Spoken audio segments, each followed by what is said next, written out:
Oh yeah, let's get it.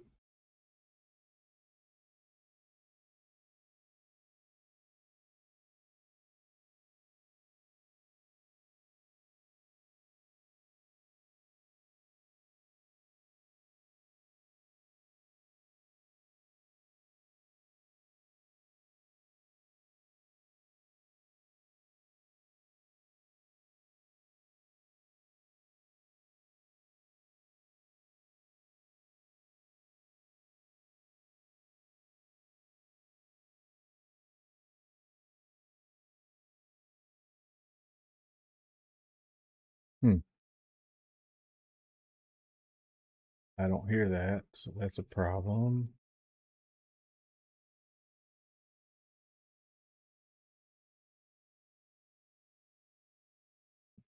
Big problem. Hold on.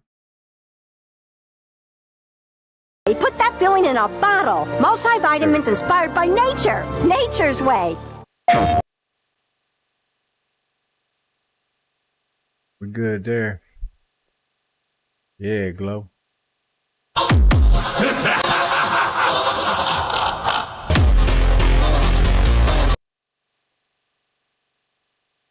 What's up, everybody?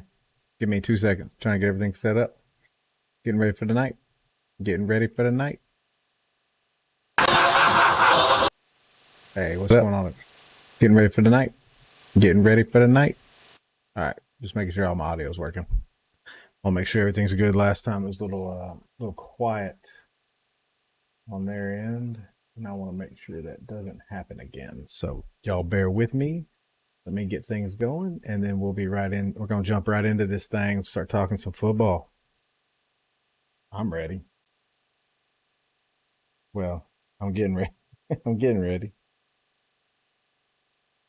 What's up, everybody? What's up, Greg? How's everybody doing tonight? Like I said, we're gonna start getting into this football in a minute. Waiting on the group. As soon as we get the group in here, we're gonna hit hard.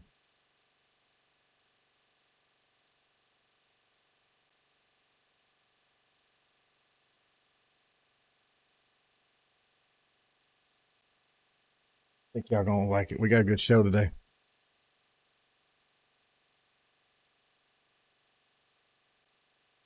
We got a good show planned.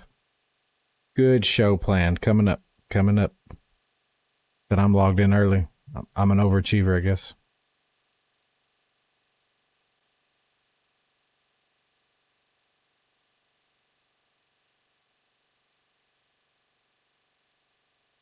Piece of shit. All right. Here we go. Give me 2 seconds. Be right back.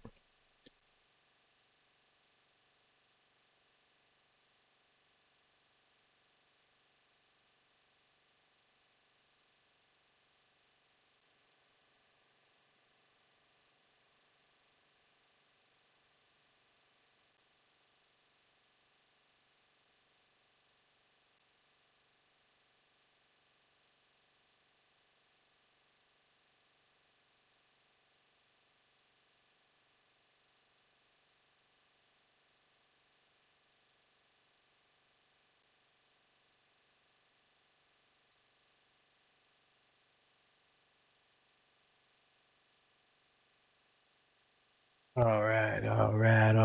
Sorry.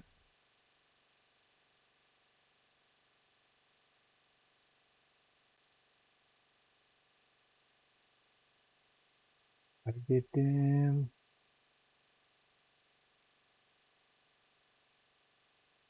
Give me a second. Like I said, we're gonna hold on.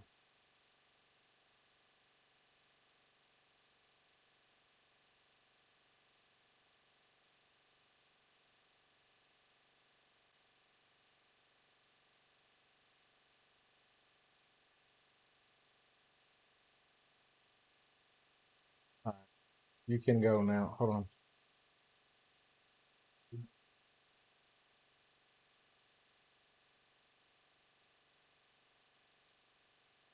All right. Let's get it. Here we go. All right, what's up, everybody? Like I said, I think we got a pretty good show today. So I think you're gonna really enjoy this one. Like I said, we got some big games coming up. I'm not gonna get into it yet, but anybody that wants to talk football, we are open for business, and we're gonna start talking about some things that maybe aren't on the show. So last night we started talking about in reality we started talking about Alabama recruiting and how well it's doing, and it is doing well. So a lot to talk about there. Lots to talk about. Number one class right now in terms of overall ranking on 3 of the major 4 sites. So that's significant for Alabama football. And like I said, we're not done, I don't think. I mean, I think Georgia, War Eagle. Hey man, whatever floats your boat, bro. I'm here for it. Like I said, I can handle it. What do you guys think? What do you think? What you said, War Eagle. What do you think about Hugh Freeze? So, how long do you give Hugh Freeze? How long do you give him? I'm just questioning it. Not saying it's time or anything like that, but how long do we give him before we say, all right, your rope is too short? Does he get the Billy Napier treatment? He's good with recruiting. Yeah. So he can recruit. We knew he could recruit because of what he did at Ole Miss. We knew that. Now, we also don't know how much of that at Ole Miss was legitimate. And I think what he's seeing is we're seeing opportunities in terms of, like, I don't know. I feel like he's struggling right now at Auburn. I feel like he is struggling, and it makes no sense. The dude is. They've got talent at Auburn. It ain't like the coverage just completely bone dry. I don't understand it, but hopefully he'll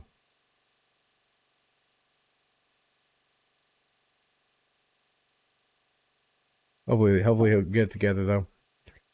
I don't like Auburn, but at the same time, Auburn being good is always good for the SEC. Kind of like other teams though.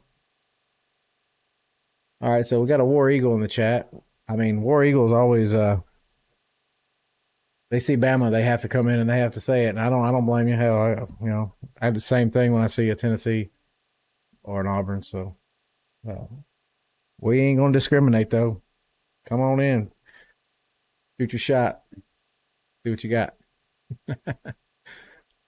Anyway, hope everybody's doing well. So we're just sitting here, like I said, talking about some of the things that, what the hell? Yeah, it's because you're a piece of shit. Let's see here. All right. We'll be getting started in about 45 minutes. So we're waiting on the panel to get here. So as soon as people start flooding in, we'll start talking a little bit more. But basically, we got a panel of 4 tonight. We'll have 2 Tennessee fans, a Georgia fan, and then me, the Bammer. So we'll see what happens tonight. Like I said, we've got a lot to talk about, a lot to open up.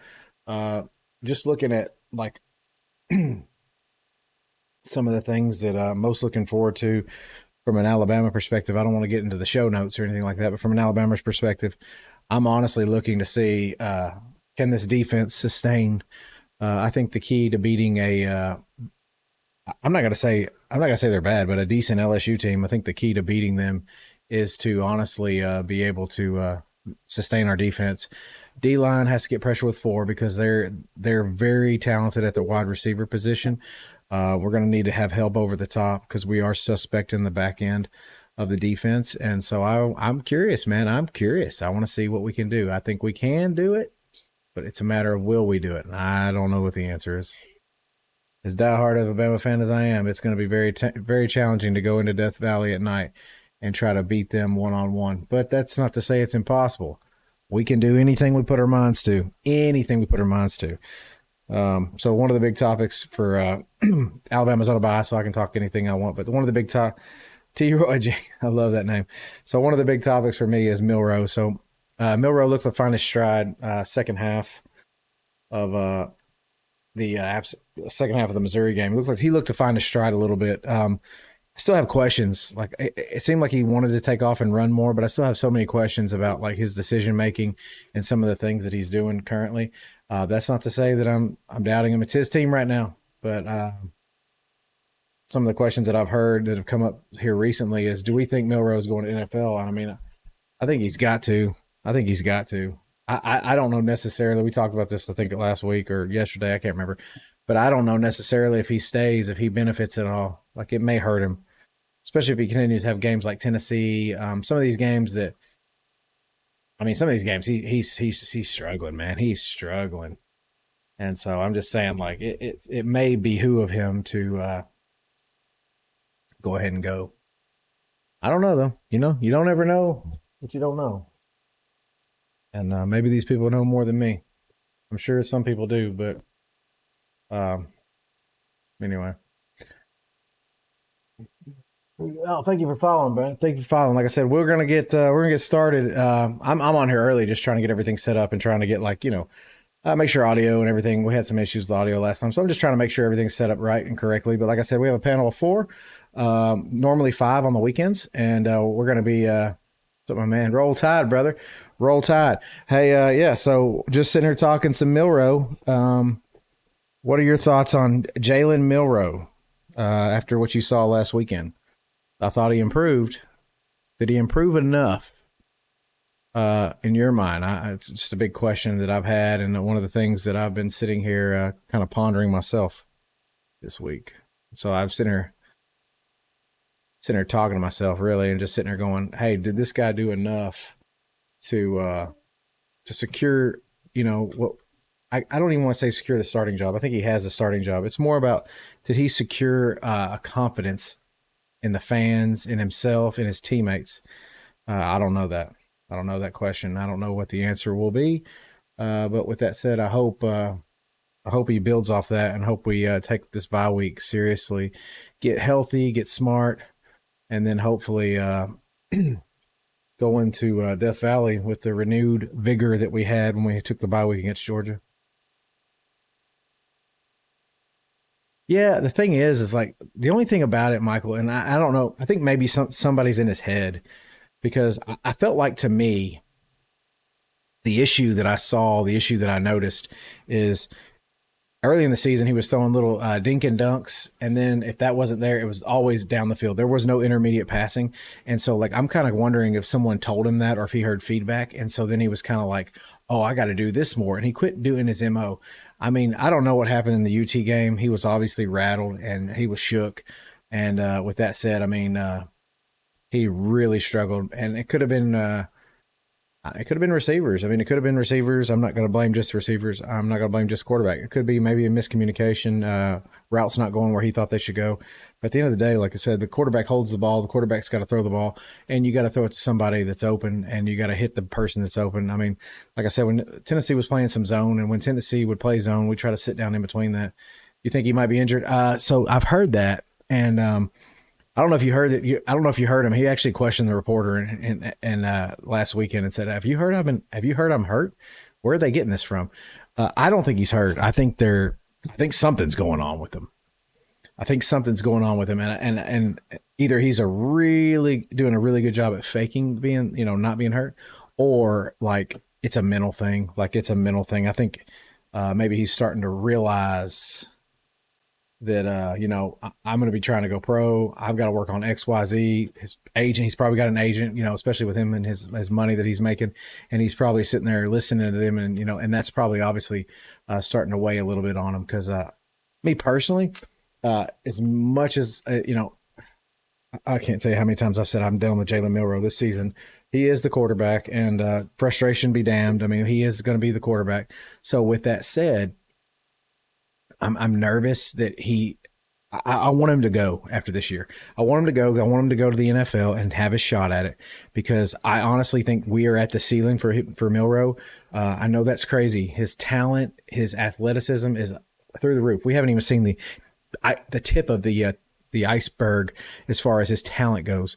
But I think as a quarterback that tries to read defenses and tries to make the just doing the little things right, I think we've seen the max from Milroe. I don't know if we'll ever I mean, he played much better last year, and as you can see, it actually seemed like in a couple of games he got better, and then most of the games it seems like he's regressed, especially this last little bit. Even the Missouri game, like you can say what you want, it just the running game finally got going, and that obviously opened up a lot. But I mean, that was the first time I actually seen us commit to a running game all season. So I don't even know necessarily if that was Milroe getting better or if the running game was just taking some pressure off of him. I mean, but honestly, like we ran for 6 yards a carry against Tennessee. I mean, what can you say? You can't blame the running backs. I mean, 6 yards a carry is good enough to beat anybody. And at that point, like it should be like, okay, yeah, hey, let's run the ball more. But we didn't. Ryan Williams is crazy, dude. Ryan Williams is absolutely crazy. Ryan Williams is going to be a stud. And so a lot of questions have come in here, and they're like, do you think Ryan Williams stays? I think he does. I think Ryan Williams loves Alabama. He's from Alabama. He grew up a Bama fan. And I think he honestly, they throw the NIL book at him. Like I said, I think he just got a new NIL deal with Uber Eats that Alabama helped kind of sanction. And I think he's a true freshman. He's still 17. I think he's making like $1.4 million a year. So with that said, I think Ryan Williams is going to stay, and I don't think he's going to transfer anywhere. I do think we're going to have to put a plan in place for him because obviously Ryan Williams' main concern, and as it should be, is going to be how do I get to the pros, and I think that's going to happen. I think we all can say Ryan Williams is going to go to the pros. And how crazy is it that we have Ryan Williams at Alabama and then you've got Jeremiah Smith at Ohio State, and both are almost facing the same scenario. I mean, just the same scenario. Like I think Will Howard's an okay quarterback, but I don't think he's great. I think Milroe's an okay quarterback. I don't think he's great. And like I said, Milroe that refuses to run is absolutely a worthless Milroe to me. So I believe if we're consistent with calling run plays, Jalen will be. I think so too. But like I was saying, like the other thing is I don't know if you notice, like when Milroe does the read option, a lot of times Milroe, like he will take the ball and sometimes he does make the right read, but there's a lot of times, man, where he misses the read. It kind of reminds me of Lamar Jackson.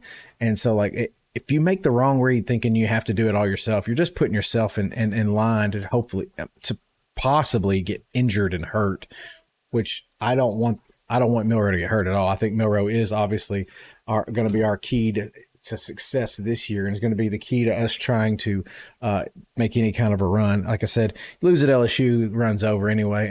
And I'm not naive enough to think that even if we win at LSU and for some reason we make the playoff, I'm not naive enough to think we can win.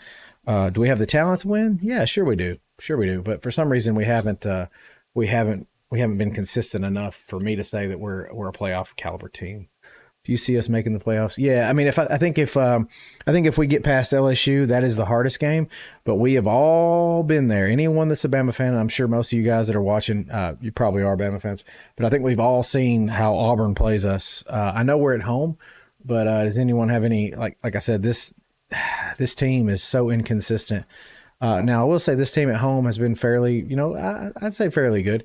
But with that said, like, I mean, anytime we play Auburn, man, anything's possible, and it makes me absolutely nervous. And so I'm just going to hold my, while if we beat LSU, we should be a sure shoe-in to actually make the playoffs. It's going to be, can we be consistent? Like we have to go to OU. It's going to be tough. I mean, I think we can. I think we can. I think we can. I think we will if we beat LSU. I just, like I said, it always depends on which Milroe comes out. And that it's sad. We're hitching our wagon to the quarterback, and that's what most colleges have to do. Yeah, Auburn, dude. I mean, like last year, no business being in the game. And it took a 4th and 31. I mean, come on, dude. You talk about like just people not being psyched to play. And that's kind of what I've seen from some of the time.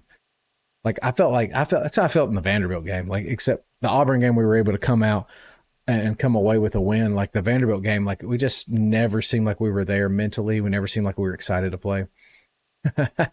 Roll Tide, Michael, roll Tide, man. Thank you. Like I said, I try to be consistent and I try to be honest. Sometimes people think I'm jumping off the bandwagon, and that's just not the case. I'm a Bama fan, always have been, so I'm not going anywhere. but I do want to be honest because I want people to know that when they come here, I'm going to at least tell you what I think. Like I said, it may not mean shit, but I'm going to tell you what I think and how I feel. And bottom line is right now, we could still make the playoffs. I think we all know that. And if we do, it's going to take some real,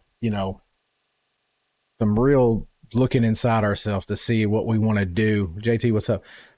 See what we want to do with the, obviously with the chance, because I'm currently doubting our abilities to play with the big boys. I know we played well against Georgia, but you saw the second half. We all did.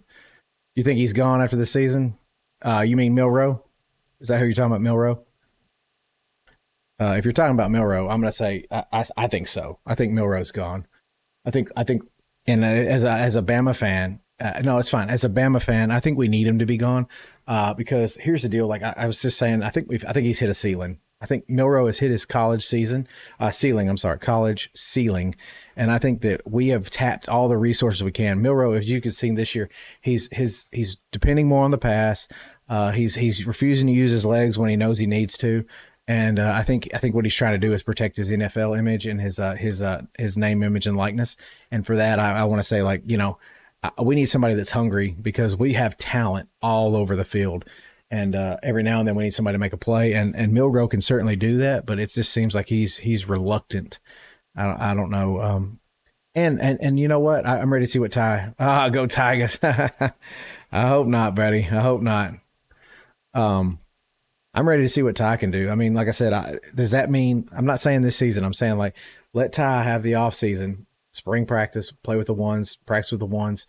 Let him have fall practice. He comes in with this team. I think he's going to be freaking good, man. I think he comes. Score prediction from Bama LSU. Dude, I don't want to. I'm going to say it, and I'm just going to be honest.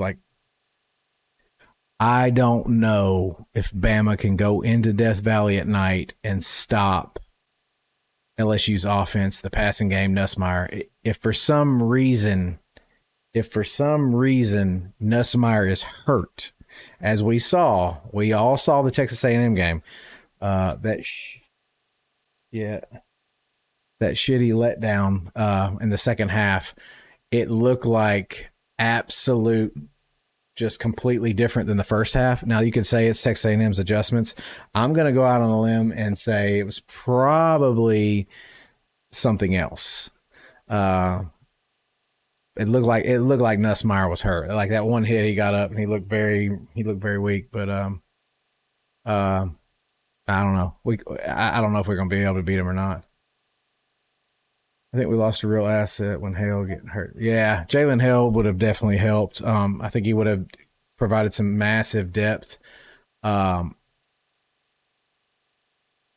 so we'll just go down the list. We got a couple of chats coming in. So I think the receiver group is frustrated. Yeah, I think Odom is already on the bus to transfer. I think it's going to be a real challenge for DeBoer to go in there and convince him that we're going to do the right things by him and we're going to try to get him some freaking some opportunity. That's my opinion because I mean Kobe Prentice has been hurt, but you saw we try to give him the ball. It just seems like we're very focused on two guys right now. And I don't think Williams transfers. Like I said, I don't know if you heard this, but he just got he's making $1.4 million now because he just got an Uber Eats deal that Alabama helped sanction for NIL. So I don't think he's going anywhere. I think Alabama rolls the red carpet out. Thank you for following, Tater. I think Alabama rolls the red carpet out for him and tries to keep him no matter what happens. But Odom is a real possibility of transferring, especially if we don't get him involved. Kia said my prediction is no, we don't beat LSU. He was concussed. I call it. You think Nussmeier was concussed? I mean, it's possible. LSU struggles to run the ball. So LSU does struggle to run the ball, and that's one of the things that we do have going for us. So if LSU is struggling to run the ball, obviously we can set our sights on the pass, but what does that mean? Because as you know as well as I do, when Alabama does that and they decide to send 8 back, maybe only rush 3 at the I didn't say we don't beat them. I call it. Yeah, okay. My thing is when we don't blitz and we don't put pressure on the quarterback, that's when we struggle, man. We struggle. And if we do not get pressure on the quarterback, And I say that, I said earlier, we have to put pressure on the quarterback with 4. No more than 4. I mean, so every now and then you send a blitz to try to get it home. But like I'm saying, like you have to get consistent pressure. You have to make Nussmeier uncomfortable, just like Texas A&M did. So I don't know. It'd be hard to beat LSU. Yeah, I agree. LSU is hungry, but they should have been hungry last weekend because they just, I mean, like I said, they blew their chance. I mean, they absolutely blew their shot. That was a terrible, terrible second half. It's all right, bro. I said no, I won't give a prediction. Sorry, bro. I'm drinking. It's all right, man. Hey, you're good. Hey, I feel you. Struggling a lot lately. Yeah, I mean, struggling a lot lately. Jeremy, I know you struggling. The Titans suck. Oh man, they always stop playing in the second half. I'm rolling with the Tide always, but like LSU's tough, man. LSU's gonna be tough. Thank you for the baseball. LSU's gonna be very, very tough to beat. LSU's gonna be very tough to beat at home. So I'll be the first to admit that. And I'm not gonna sit here and say that Alabama can do it. It depends on which Alabama team shows up. Yeah, Jeremy, I was talking about you the other day. I was like, man, what about them Titans? Not that I dislike the Titans. Obviously, I'm for the Titans. I root for the Titans. I just, at this point, you might as well get rid of Simmons. Like Tony said, you might as well get rid of the whole damn team and start over because you're chalked. It's chalked. Unless Tom Brady's going to walk through the door tomorrow, which I doubt. I agree with Lane. It's weird that LSU gets those home games at night. I think it's weird too. I think it's just one of those things though. Like, I always like the 2:30 games. I don't know why. Like that's my favorite time of day. You don't have to wait all day. At the same time, it's not an early morning game. I'm a 2:30 guy. Always been a 2:30 guy. But I understand, that. Thank you for liking the live, but Roll Tide, guys. I do understand that. Like obviously, when you're playing LSU and all this mess, that's their niche, dude. Is their niche is at home at night. So. It's going to be rough, though. It's going to be a rough game for us. Yeah. Anyway, so we talked about this last night, and I talked about it earlier, but, I mean, for those of you that just joined in, like, what do you guys think? So, Alabama, Kalen DeBoer, first year, like, I brought this up last week on the podcast, but, like, Kalen DeBoer struggling a little bit his first year. Obviously losses to Vanderbilt and Tennessee. Tennessee loss was close, which is respectable enough. So I'm not going to sit here and he lost to Tennessee. It's big rivalry. So no big deal there. But at the same time, it's like okay, we talked about like how he actually Kirby Smart took over not a great team. He took over a good team at Georgia, a good team. Mark Richt was he was known for bringing in players. He had players. He had talent. Somebody's in here with us. That's a little Riddle. You think little Riddle? Yep. All right. I'm gonna go to. What the freaking? Oh, I know what I got. Hold on. Okay. Anyway, we got Riddle in here now. We can talk some real football. Yeah. Let's see here. Why aren't we using Odom due to 6'5"? I don't think it's. I don't know, dude. I don't have the answer for you. I wish I did, but I don't. I wish we would use him. He's already shown frustration. He's already gotten a little bit upset. Riddle, hey, go ahead and talk and make sure. Let me turn it up. Make sure you're coming through loud and clear. Go ahead. Hello, Brandon. All right, you're coming through loud and clear. Yeah, I was going to say, it sounds good on my end. Okay. I just wanted to make sure. Yeah, Brody, I think it'll be a close game. Like I said, we got some good stuff tonight, though. When we get into the podcast, I think y'all are really going to be excited about it because we've got some really good stuff that we want to talk about. If you haven't already, go Vols. Yeah, amen. Well, we're y'all's bitch. Wow. Especially this season, but you got to get through Georgia. I was going to say, we're not. We're your bitch. You think Louisville plus 10.5 at Clemson is hitting? No. Dude, I like the way Clemson's playing right now. I do. I don't know. I wouldn't take that at Clemson. Yeah. Clemson's on that upper trajectory that I wouldn't touch that. Hey, thank you everybody for being here. If you haven't, go ahead and like, subscribe, follow, do all that good shit, and tap the screen out for us. That way we can try to get the algorithm going. We want to try to get people in here before the before we start the podcast portion. Don't care about losing to Georgia yet. Was really, really over getting beat by Bama though. I know, man. Hey, thank you, Chris. Thank you. I know, bro. We had our run. We had our dynasty, and this series usually goes in streaks. So I hope that's not the case. I hope that's not the case. But yeah, so, like, we got a Georgia fan in the house though now, so you can throw all your Georgia questions at this guy. I'll answer any Alabama questions. But let's see. Jeremy was in here earlier. He was talking about the old Titans, the old Tennessee Titans. The old Tennessee. Thank you, Chris. Thank you. Bro. The old it's going to be a tough against LSU. It will be tough, Jimmy. It'll be tough. I'm not even really ready to say whether we're going to be able to beat them or not. It depends on, do we have the testicular fortitude or not? Yeah, tough sledding for Titans fans. Yeah, absolutely.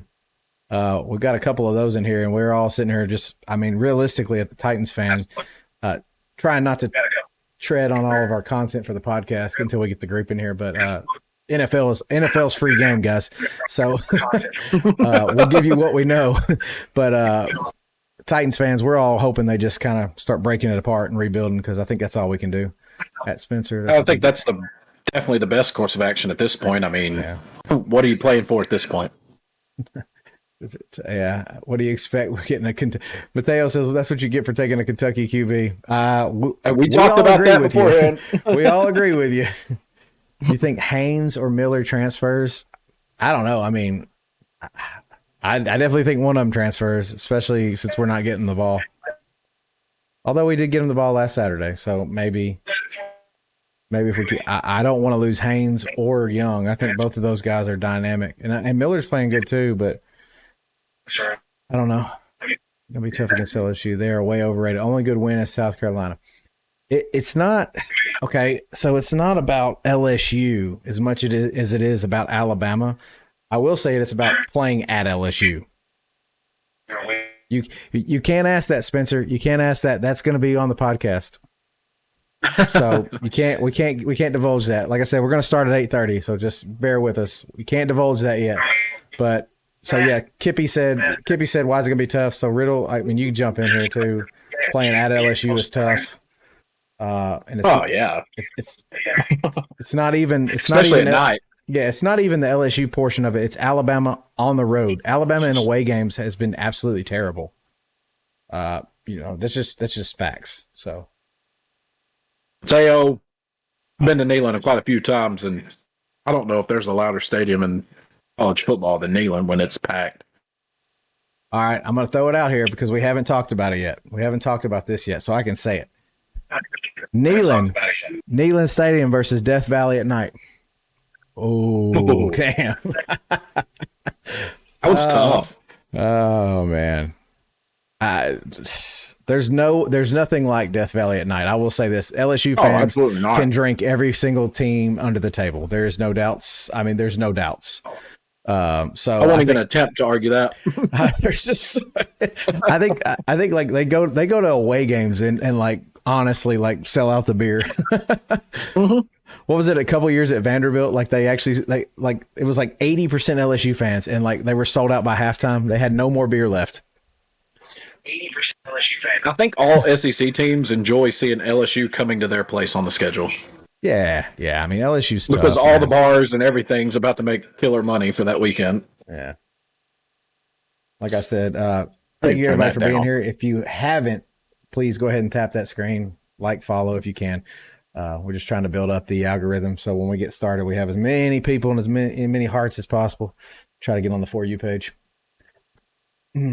Alcohol level is definitely, and I've been to Tennessee many times as well, and I will say Tennessee can hold their alcohol. We're in Tennessee, so we know that we can drink, but LSU, I mean, it's like either the whole fan base is unhappy as a whole, or they're like, I guess just like party like nobody's looking, because they can drink better than anybody I've ever seen.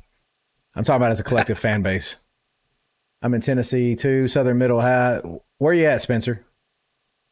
We're close. We're close. Of course, season depends on winning the Death Valley. Yeah, Cohen. Okay. Alwyn, that's over by Franklin Okay. County, Oh, okay, Winchester area. Franklin County. Okay, yeah, we're very close to you. Mateo's Knox Vegas. Okay, we're close. Let's just say that. Real close. But yeah, like I said, well, we're at 7,000 hearts, Riddle. We got to keep trying to push that number up. Keep going. We'll get there. Hopefully Jordan's here on time. Like I said, I'm excited to hear what he's got to say this week for the Yukon Cornelius solid gold picks of the week. If y'all want some good betting tips, that's the dude. I can go ahead and tell you, he worked today, and I asked him, did he know what direction he was going to go? And he's like, let me tell you something. This is the toughest week that I've had all season. So I believe that. So, hey, since we're just shooting the shit right now, anyway, I think I figured out the video portion. Looking at it like right now, it looks way clearer. I figured out how to I fixed it. So it's driving me nuts. I've been sitting here. Kippy said, let's talk about my Hoosiers. Kippy, we would love to talk about your Hoosiers. I don't think we have anything Hoosier related this week. We like the Hoosiers. They definitely have grabbed everybody's attention. The big thing for y'all is, I know they said Rourke was looking like he was going to play this weekend, and that's a big deal for y'all. And yeah, I'm pulling for them. I'd love to see them win the Big Ten. That'd be awesome. I mean, I'd love anybody to knock Ohio State off their perch. And Michigan, I mean, like they've dominated for too long. It's time to move on, move forward. See, Dude Tide says, personally, I think LSU, bright purple lights that go off in the stadium make it pop. I will say there's something cool. Like Alabama and Georgia both have red. And, so obviously me and Riddle are prone to red. We like red.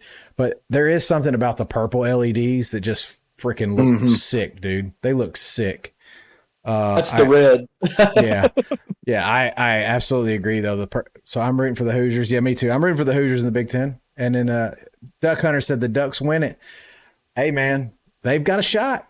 I mean, they've got a shot. They've done everything right up to this point. So.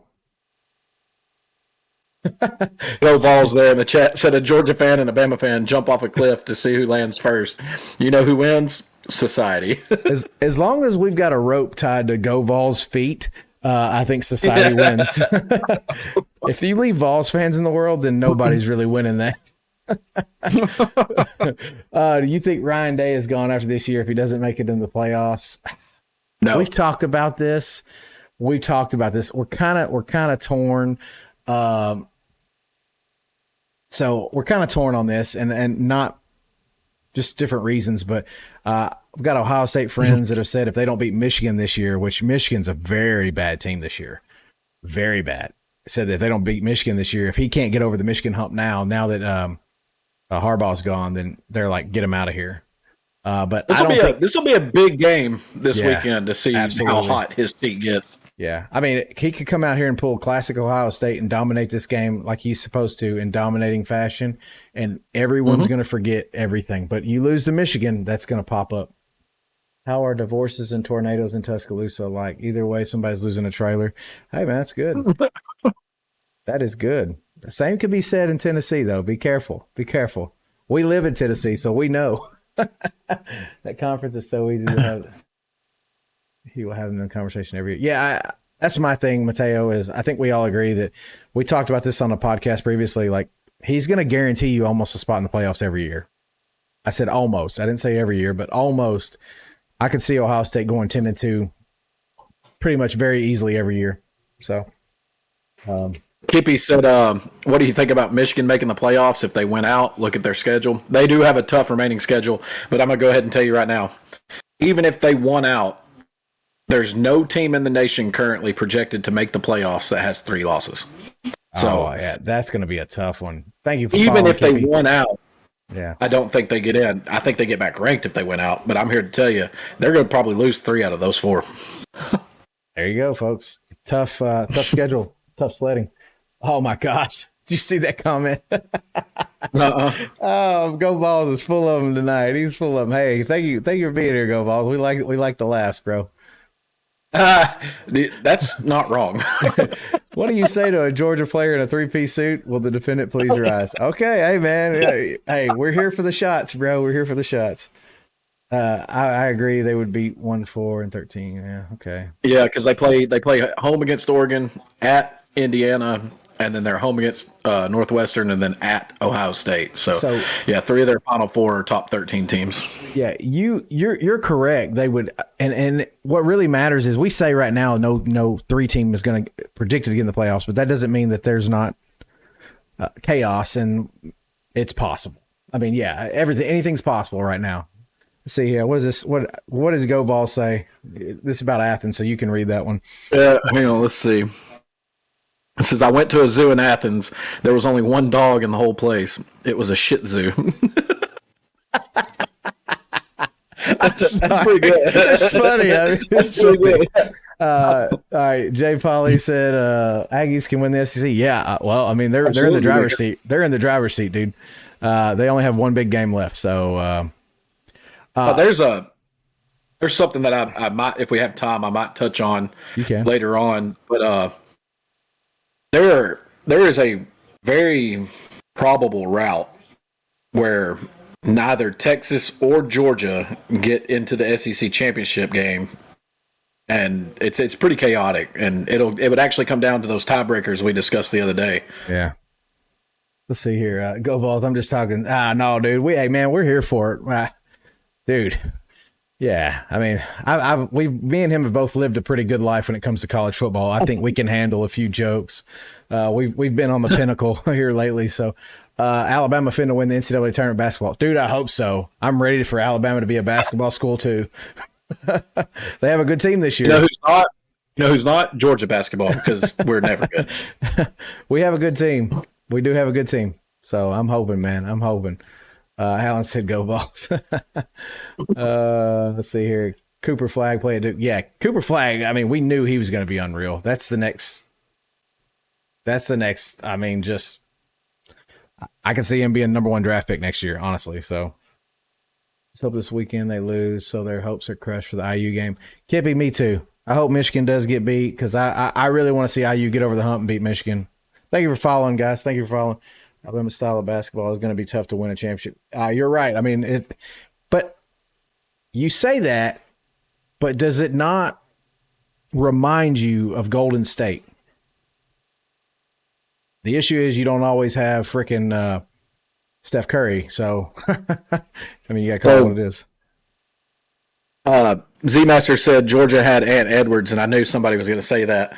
They did, and they still lost 20 games. Yeah, but when he's all you got, I mean, yeah, I mean, but you know as well as I do, just like football recruiting, one big recruit, it kind of starts to bleed into other recruiting classes, and hopefully you get some momentum and you start capturing a few of those really good players. You know, Georgia's definitely got a good athletic program. They're committed to winning. It's just the SEC is just really good at everything. Kippy said, yeah, Georgia's percentages are crazy low. I can't believe that. Yeah, there's a world where they're ranked number 1 and don't even get to play in the SEC championship game. So, well, and we touched on this the other day too. There's a world where Oregon's ranked number 1 and undefeated and doesn't even get to play in the Big Ten championship. So throw everything you know out the window. This shit's getting nuts, guys. And we're here for it. We're going to talk about it. Go Ball said, yes, you have.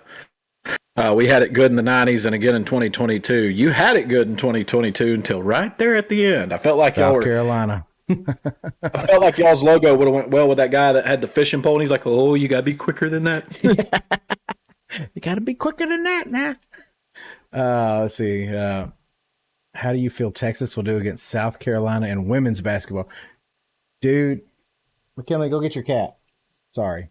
I think South Carolina's women's basketball team is the status quo right now. They're in women's basketball, and have been for a while and will be for a while. So yeah, I don't. To be honest, if there's a weakness in my game for the SEC, it's probably going to be women's basketball and hockey. So call that what you will. And Go Vols said Harbaugh sent out signals to South Carolina. They cheated versus us and Clemson. The crazy thing about that comment is there is a lot of traction behind that conspiracy because South Carolina was mid all year, and then all of a sudden they came out and looked like world beaters against two of the better teams in the nation. That was Spencer Rattler, dude. That was his time to shine. he was good for one game that year, and he did it. No shot. Oh man, they need to do away with conference champs. Just take the best teams. Yeah. So, I mean, that's what's really going to. So right now, a lot of predictors are saying if you play for the conference title, that a loss in the conference championship, the playoff committee is kind of. It's not being reported. It's just being rumored that they won't hold you out like if you lose because obviously you made it to the conference championship. It's going to be interesting though because like let's say somebody with 2 losses makes it to the conference championship. Texas A&M, for instance, loses to Texas. Somehow they get in. They sneak into the conference title and they lose. You're going to penalize them. I don't know, man. Are you going to take a 3-loss team? I don't know. It's going to be crazy. Like I said, if y'all haven't already liked, followed, subscribed, please do try to tap that screen. We're trying to get to 10,000 likes for the chat. We appreciate you. Let's see here. Harbaugh sent signal. Yeah, Tennessee opened his eyes. Can Kalen get them ready for LSU? I don't know, man. It's going to be tough. And like I said, I don't think this is a we came off the bye week against Georgia very well, but we also played at home. So playing at home, Georgia's a really good team.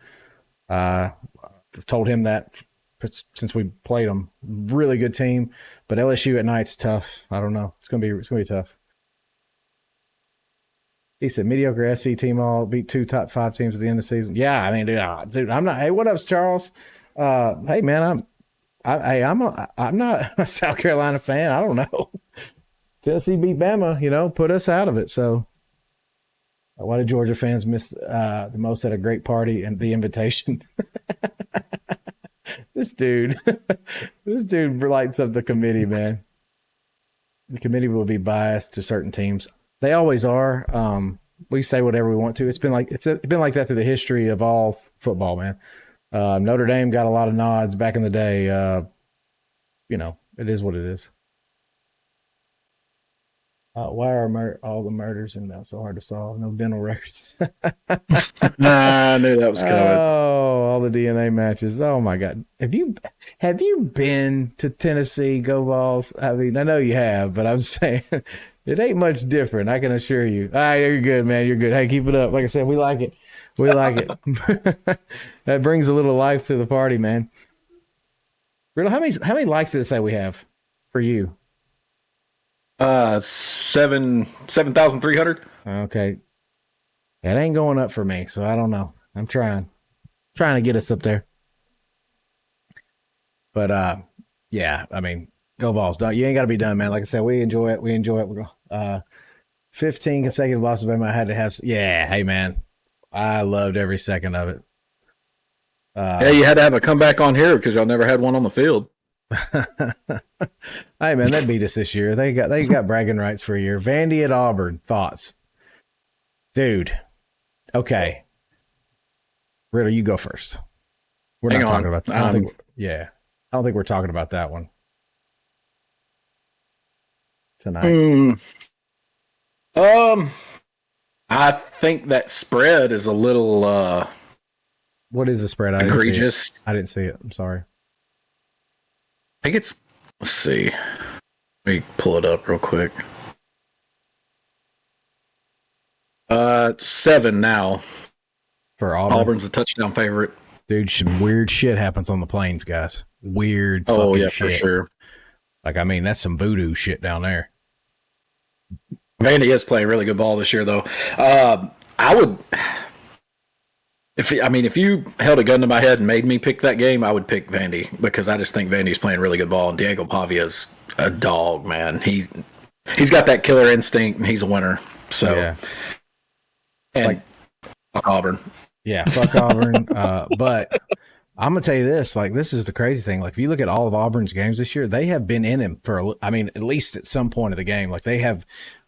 Been playing very well, at least to certain points of the game, and they just choke at the end. I don't know what it is. I don't know what Hugh Freeze, I don't know what he's doing. I don't know. Like some people said earlier, like an Auburn fan was the first comment of the night, and he was like, "Go Auburn! Hugh Freeze sucks. All he can do is recruit." I mean, he can recruit though. I mean, you got to give the guy credit. He can do that. He can definitely do that. And if he can recruit, I mean, recruiting is a lot in the Southeastern Conference. Make no mistake. You have to be on top in recruiting if you want to make it in this conference. So, yeah, Auburn is dangerous until they throw. Auburn still has some guys on the team, and Auburn does get overlooked, JT. I agree. They're a good team. Their running back is good. Peyton Thorne is not a bad quarterback. He's just gotten worse. He's kind of pulled a Milrow. He's just gotten worse. It's weird. Seen a video even saying if we lose to Georgia, we have. If you lose to Georgia, you have no shot at the playoffs. I don't believe that. I don't believe that. I think Tennessee can still, with 2 losses, still make the playoffs. So, absolutely. I've told these guys that all year. I think depends on your schedule, obviously, but like with Alabama's schedule, Georgia's schedule. So Georgia right now has the toughest schedule in the country. Alabama is 4th. So if you walk in there and you say, I've only got these 2 losses, obviously it depends on how you win, how you lose, things like that. I think, honestly, 2-loss team in the SEC could really be considered to get in. The only exception to that would be like if Georgia had 2 losses, Tennessee had 2 losses, Bama had 2 losses, all these teams had 2 losses, then it's like they're only going to pick the best ones. I mean, if it came down to a choice between Alabama and Tennessee and they both have 2 losses, then head-to-head, Tennessee beat Alabama on the field. So yeah. I mean, it depends. It depends on how Tennessee loses. That if they lose to Georgia, like if they get embarrassed by Georgia, so Alabama beat Georgia. So then, like it's like, what do you do then? The losses matter. We lost to Vanderbilt, so that could come back and haunt us. So if Bama and IU don't make the playoffs, I want them in a bowl against each other. I would love that. Coach Signetti would love it too. I know he would. On either, but we've beaten some mediocre teams, including Bama's mediocre this year. They're not the Bama of old. Also for Bones, I mean that's a very real possibility. Yeah.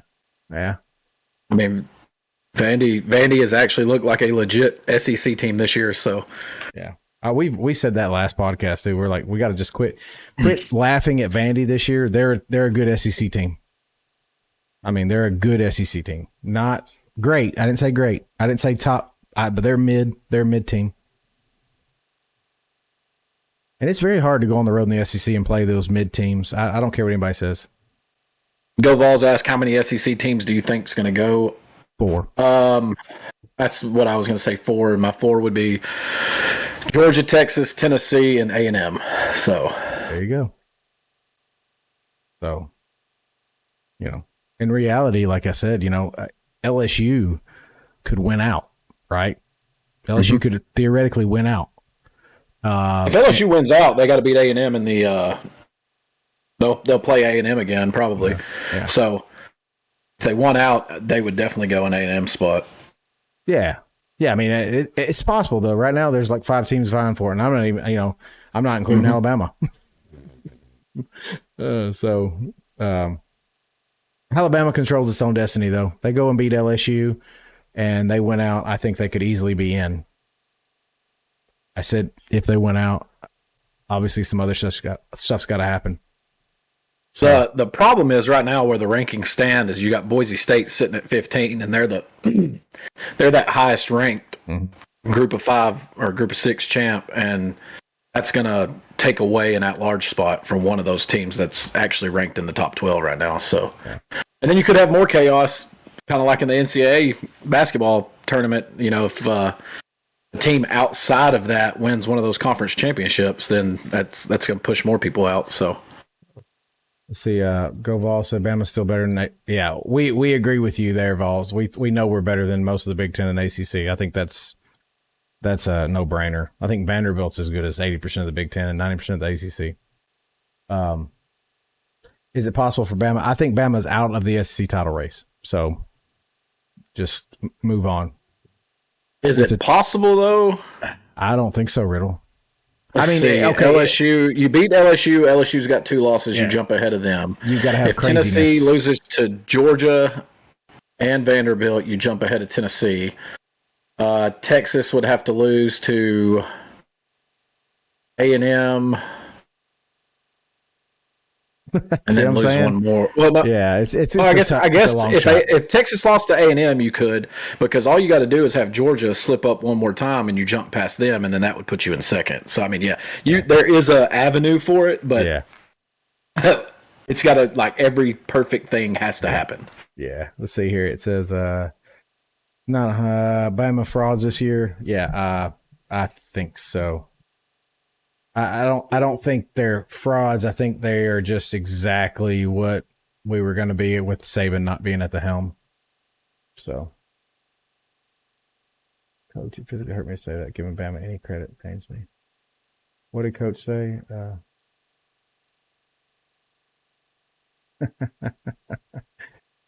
He said, bet Georgia won't slip. They're getting better. Georgia is getting better, playing good ball right now.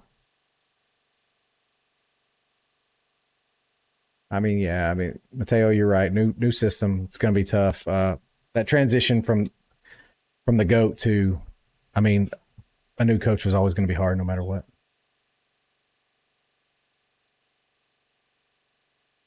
Bama somehow gets in, they would lose to the Group of 5 school. It's possible. That's 100% possible. So don't make no mistakes. It's possible.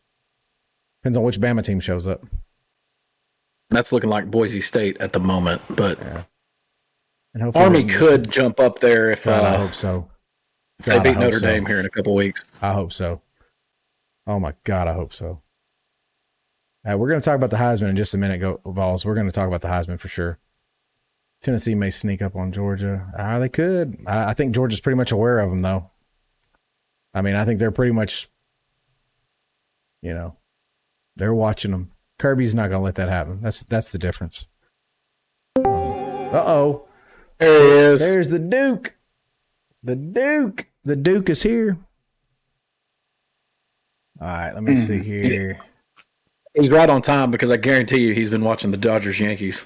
He's been watching the Dodgers. Actually, no. I ate and then I showered, and here I am. I didn't think they played tonight, so I was going to say this is our resident Dodgers fan, Dodgers expert. Are the Yankees still kicking their ass? Hang on, let me check. Oh, are they playing tonight? I didn't realize. Oh yeah, it's 5-0 in the fourth. Actually, going to the fifth. So. They're gonna make a comeback, win the World Series. Stanton also homered, so now you got Stanton, Judge, and Jazz. All right, man. There he is. Going to the next one. Hold on, trying to get all the gotta get all the video figured out here. Hold on. What the hell is going on here? All right, well, that sucks. Okay, gotta get this figured out. Give me 2 shakes of a lamb's tail.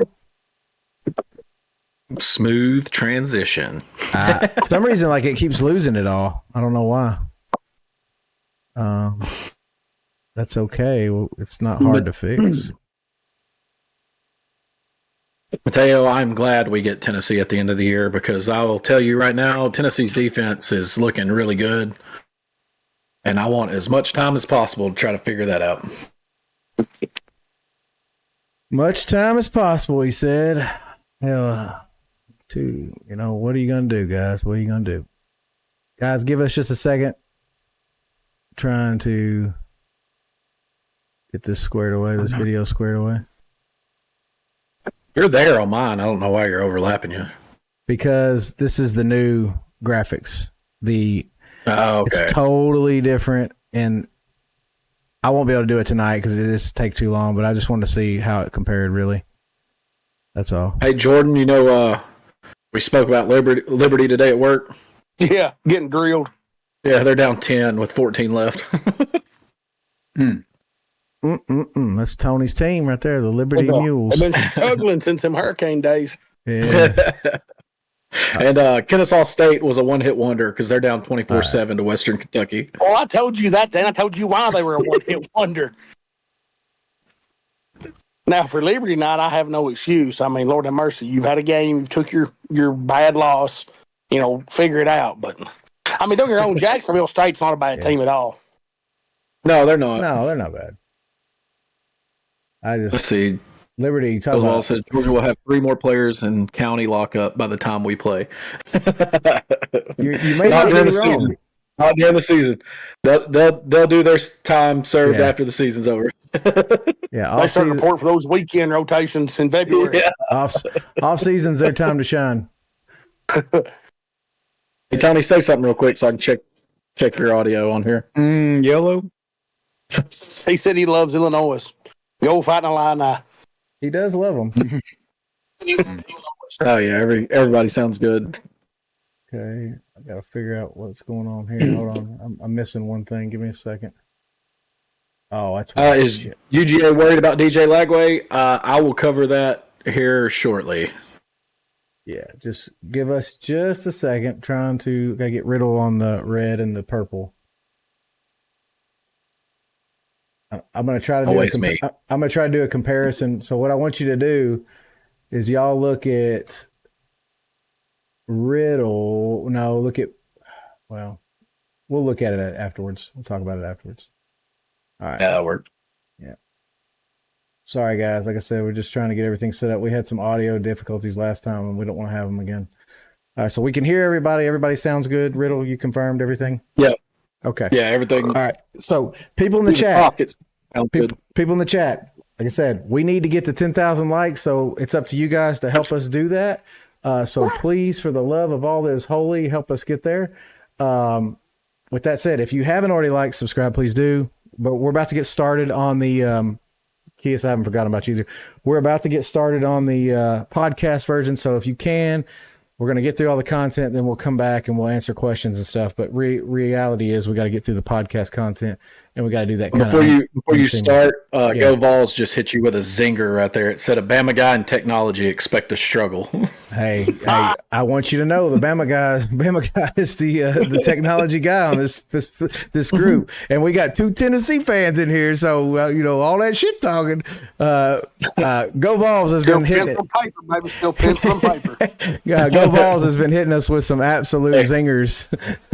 Always pencil and paper. Yeah, all right. I got pencil and paper too. So all right. Anyway, all right. So y'all, like I said, bear with me, Kias. Bear with me. Obviously, we get through the podcast content, then we're gonna get started in some questions and stuff. But like I said, just here we go.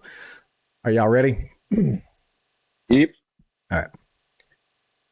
All right, welcome back to Lock, Loaded, and Goated podcast. I'm your host, Brandon Andrews, accompanied by Tony Pardo, the Dodgers fan. We got Jordan Elkins, and we've got Jeff Riddle Jr. And we are Lock, Loaded, and Goated, and this is Wednesday's Weekend Roundup. And here we go. We're going to get started, and we're going to jump right into the first topic. And the first topic for today is coaching hot seats. Who is sitting on the coals, Jordan? In your mind, who is sitting on the coals? Whose seat is too hot to handle? Oh, there's a lot of seats that are hot. Some so hot, in fact, they've already exploded. ECU, East Carolina, Southern Miss, they've already fired coaches. And correct me if I'm wrong, but this seems like pretty early to be making those moves. But with the way of NIL now, the portal and the playoff. I mean, nobody knows how. If you have aspirations of targeting a candidate that might be in the playoff, those are things you have to take into consideration. Yeah. In my personal opinion, these coaches should all be worried because these teams are. If I'm a fan of one of these teams, I'm not satisfied. And 7 of them just at the D1 level, Power 4 would be Florida. Mm-hmm. Florida struggling. I know their fan base is very upset. A beat down this weekend will just make those calls, for a change even louder. North Carolina, I think the Mike Brown experiment is over. They're just struggling. Mike's not getting any younger. It's time to look for new ways there. Right. Purdue, West Virginia just aren't. I mean, don't get me wrong. There's not high standards there, but I mean they want to win games. 1 in 11. 2 and 10 is not going to cut it. Southern Cal, Lincoln Riley, his seat's probably pretty warm right now. I mean, they have have struggled since he's took over that job. These two, I'm kind of on. We'll see how the season plays out. But Oklahoma, I mean, Oklahoma is historically bad right now on offense. And we all knew Venables was a defensive guy, but I mean, defense wins championships, but they don't win anything when you score 5. I mean, you're going to struggle. And finally, I'm starting to wonder, is Mark Stoops running out of real estate there in Kentucky? Jordan, I got both those two guys on my list. Do what? I got both the last two guys you said on my list. I mean, it's just from the outside looking in. I know if I was a fan there, even with varying expectations per program, but I mean, obviously you're not happy with the product on the field right now. Yeah. Tony, you got anybody to add? Yeah, actually, it's someone I've mentioned. Well, I've brought before. Trent Dilfer at UAB. First off, he was hired. Obviously, no collegiate experience at coaching, but UAB at one time. Yeah, one time UAB. Not going to say they're a powerhouse, but they're a respectable type of little small school program. Bill Clark was there. Yeah, yep. And Trent Dilfer just ran that shit into the ground. And now UAB is almost like guaranteed, they're going to lose by like 20 plus every week. It doesn't matter who it is. All right, Riddle, you got anybody? I think they pretty much hit all of them. Yeah. The main ones there. Okay. Of course, I mean, jobs like Florida, Oklahoma, USC, if they come open, the Florida job, I'm fairly certain will be open. Yeah. Unless Florida's just that worried about the revenue share next year, which will hurt some coaching searches this year. But, I mean, those jobs will attract attention that will open up other premier jobs. Yeah. You think if somehow Napier can coach and manage the team to beat, Georgia, which I don't think so, but they still have LSU and Texas on schedule, you think it'll save his job? 2 out of 3, I think so. No, if he just gets 1 out of 3. If he can just get one of those, I don't know about he's that. He's pretty terrible SEC record-wise. Well, they're all opportunities. Yeah. I mean, they get more ridiculous with every coaching contract that's signed, but I don't think one of those 3 can save him. 2 of them probably buys him another year. Yeah, one of them, if he can get that win, it might only if there's serious financial woes there at the University of Meth and Domestic Violence. I think the key to that, Jordan, is he's got Lagway starting by force, and if Lagway can come in there and actually play good football against 2 out of the 3 of those teams, that gives them signs and hope for the future. But to touch on what you said, Mark Stoops at Kentucky, 76-70 over 12 years. So that's about as mediocre as it gets.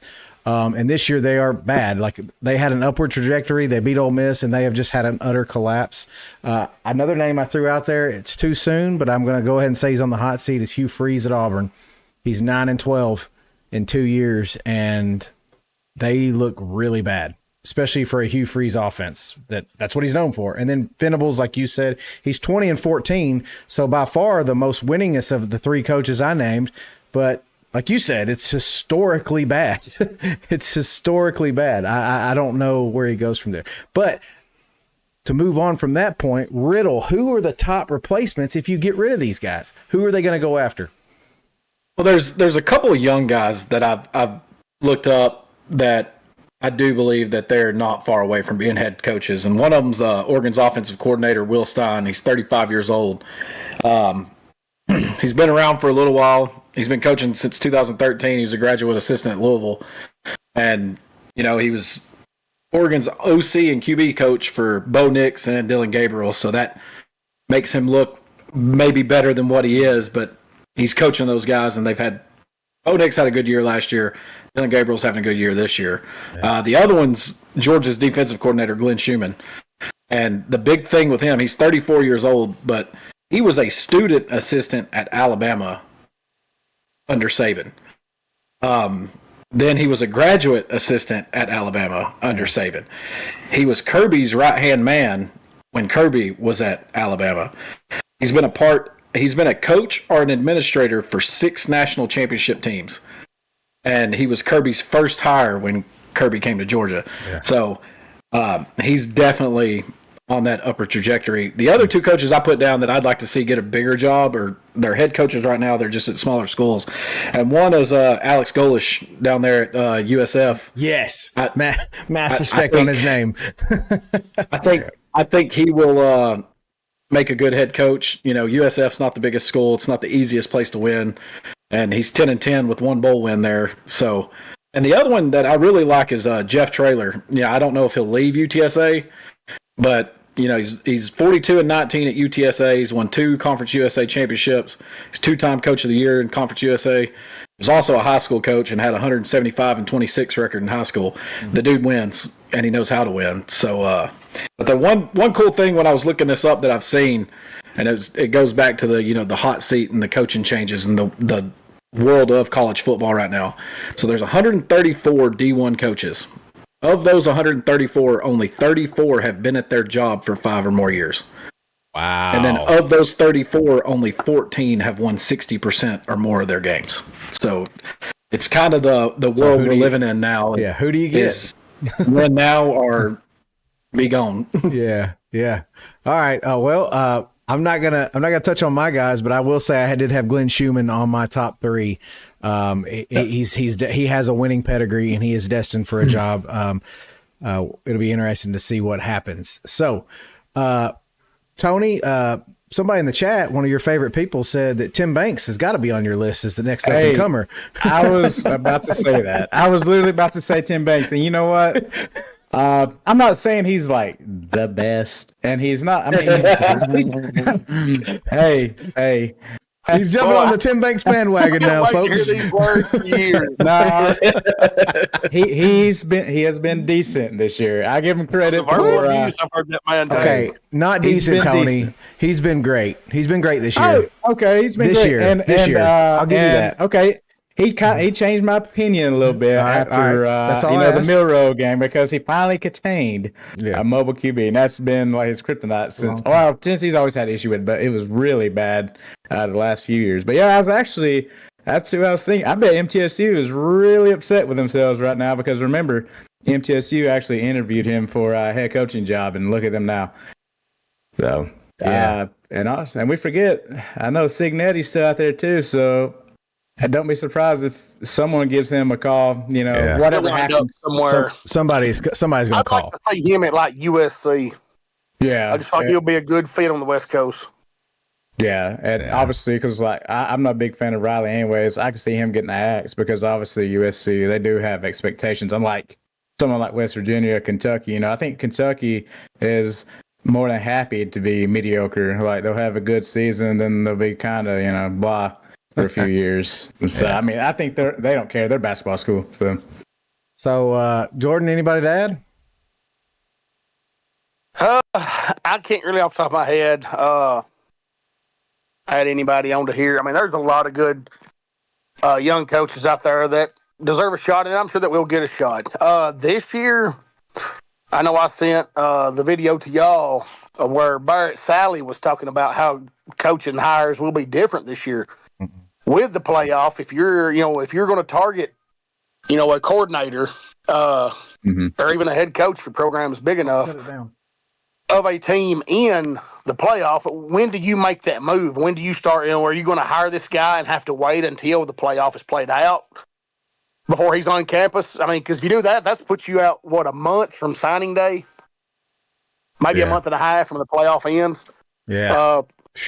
I wouldn't be surprised this hiring cycle until schools figure out this the revenue share that you probably will see a lot of retread hires. I can see that. A lot of guys out there that you can get them in fairly cheap. They're looking for a shot to get back in. As these schools are figuring out the revenue share and how all this is going to play out. All right. I see. Well, I see people in chat talking about Signetti's going to stay in Indy. I mean, I hope he does, because I'm tired of hearing about Ohio State. Indy can't afford him. They can't. There's no way. As much as y'all want them to, and like we all would love to root for Indiana every year against Ohio State, I just don't think it's kind of like when Kentucky comes calling in basketball, you're going to at least listen. North Carolina, you're going to at least listen. Signetti's going to be. I actually got that written down. He doesn't leave for the wrong job. I'll say that. No, man, he doesn't. Absolutely not. He'll pick you a spot at this time. Yeah. Yeah. And then the only Either other way one we want the only other option, and we've talked about this on the podcast before, Lane Kiffin. Lane Kiffin. Ole Miss doesn't appreciate what they've got. They think they're Alabama, Georgia when they're Mississippi State. And bottom line is they're not. Lane Kiffin he's gonna bolt for a job, and I'm gonna say this. I'm telling you, if he doesn't end up at Florida, I've got a strange sensation he ends up at Auburn. Auburn is that's the kind of team that they will throw the whole checkbook at Lane Kiffin to get him down there just because they want him to beat Alabama. So I don't know. Good discussion there. So go ahead. Good thought right there. Yeah. That's a good thought right there. I like that. So moving on, we're going to talk about our Heisman update. So basically, I'm going to pull and I'm going to go over the top 5 according to USA Today. But Dylan Gabriel at plus 225 has taken the lead in Heisman chances. Cam Ward at plus 275, not far behind.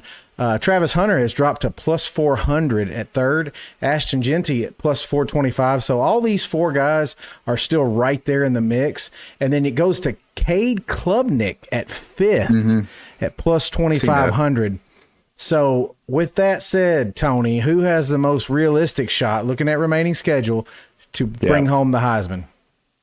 I still think it's Cam Ward, and I know it's silly. And you know what's more crazy is Jeanty.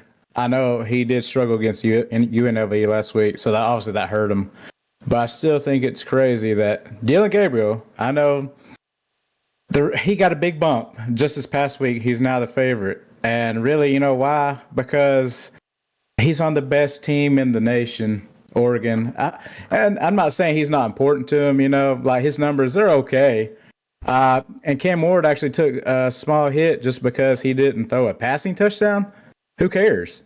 He still caught one. And without me, it's still Cam Ward. With the schedule he has remaining, he has 5 big cupcakes. He can pad the stats a little more since he didn't have a passing touchdown last week. But I'm telling you, Miami, they don't win many games without him. They're not going to. Their defense is kind of, the defense is sus at best. And they're not very good. They're just not. I mean, even though they look decent against Florida State last week, that's Florida State.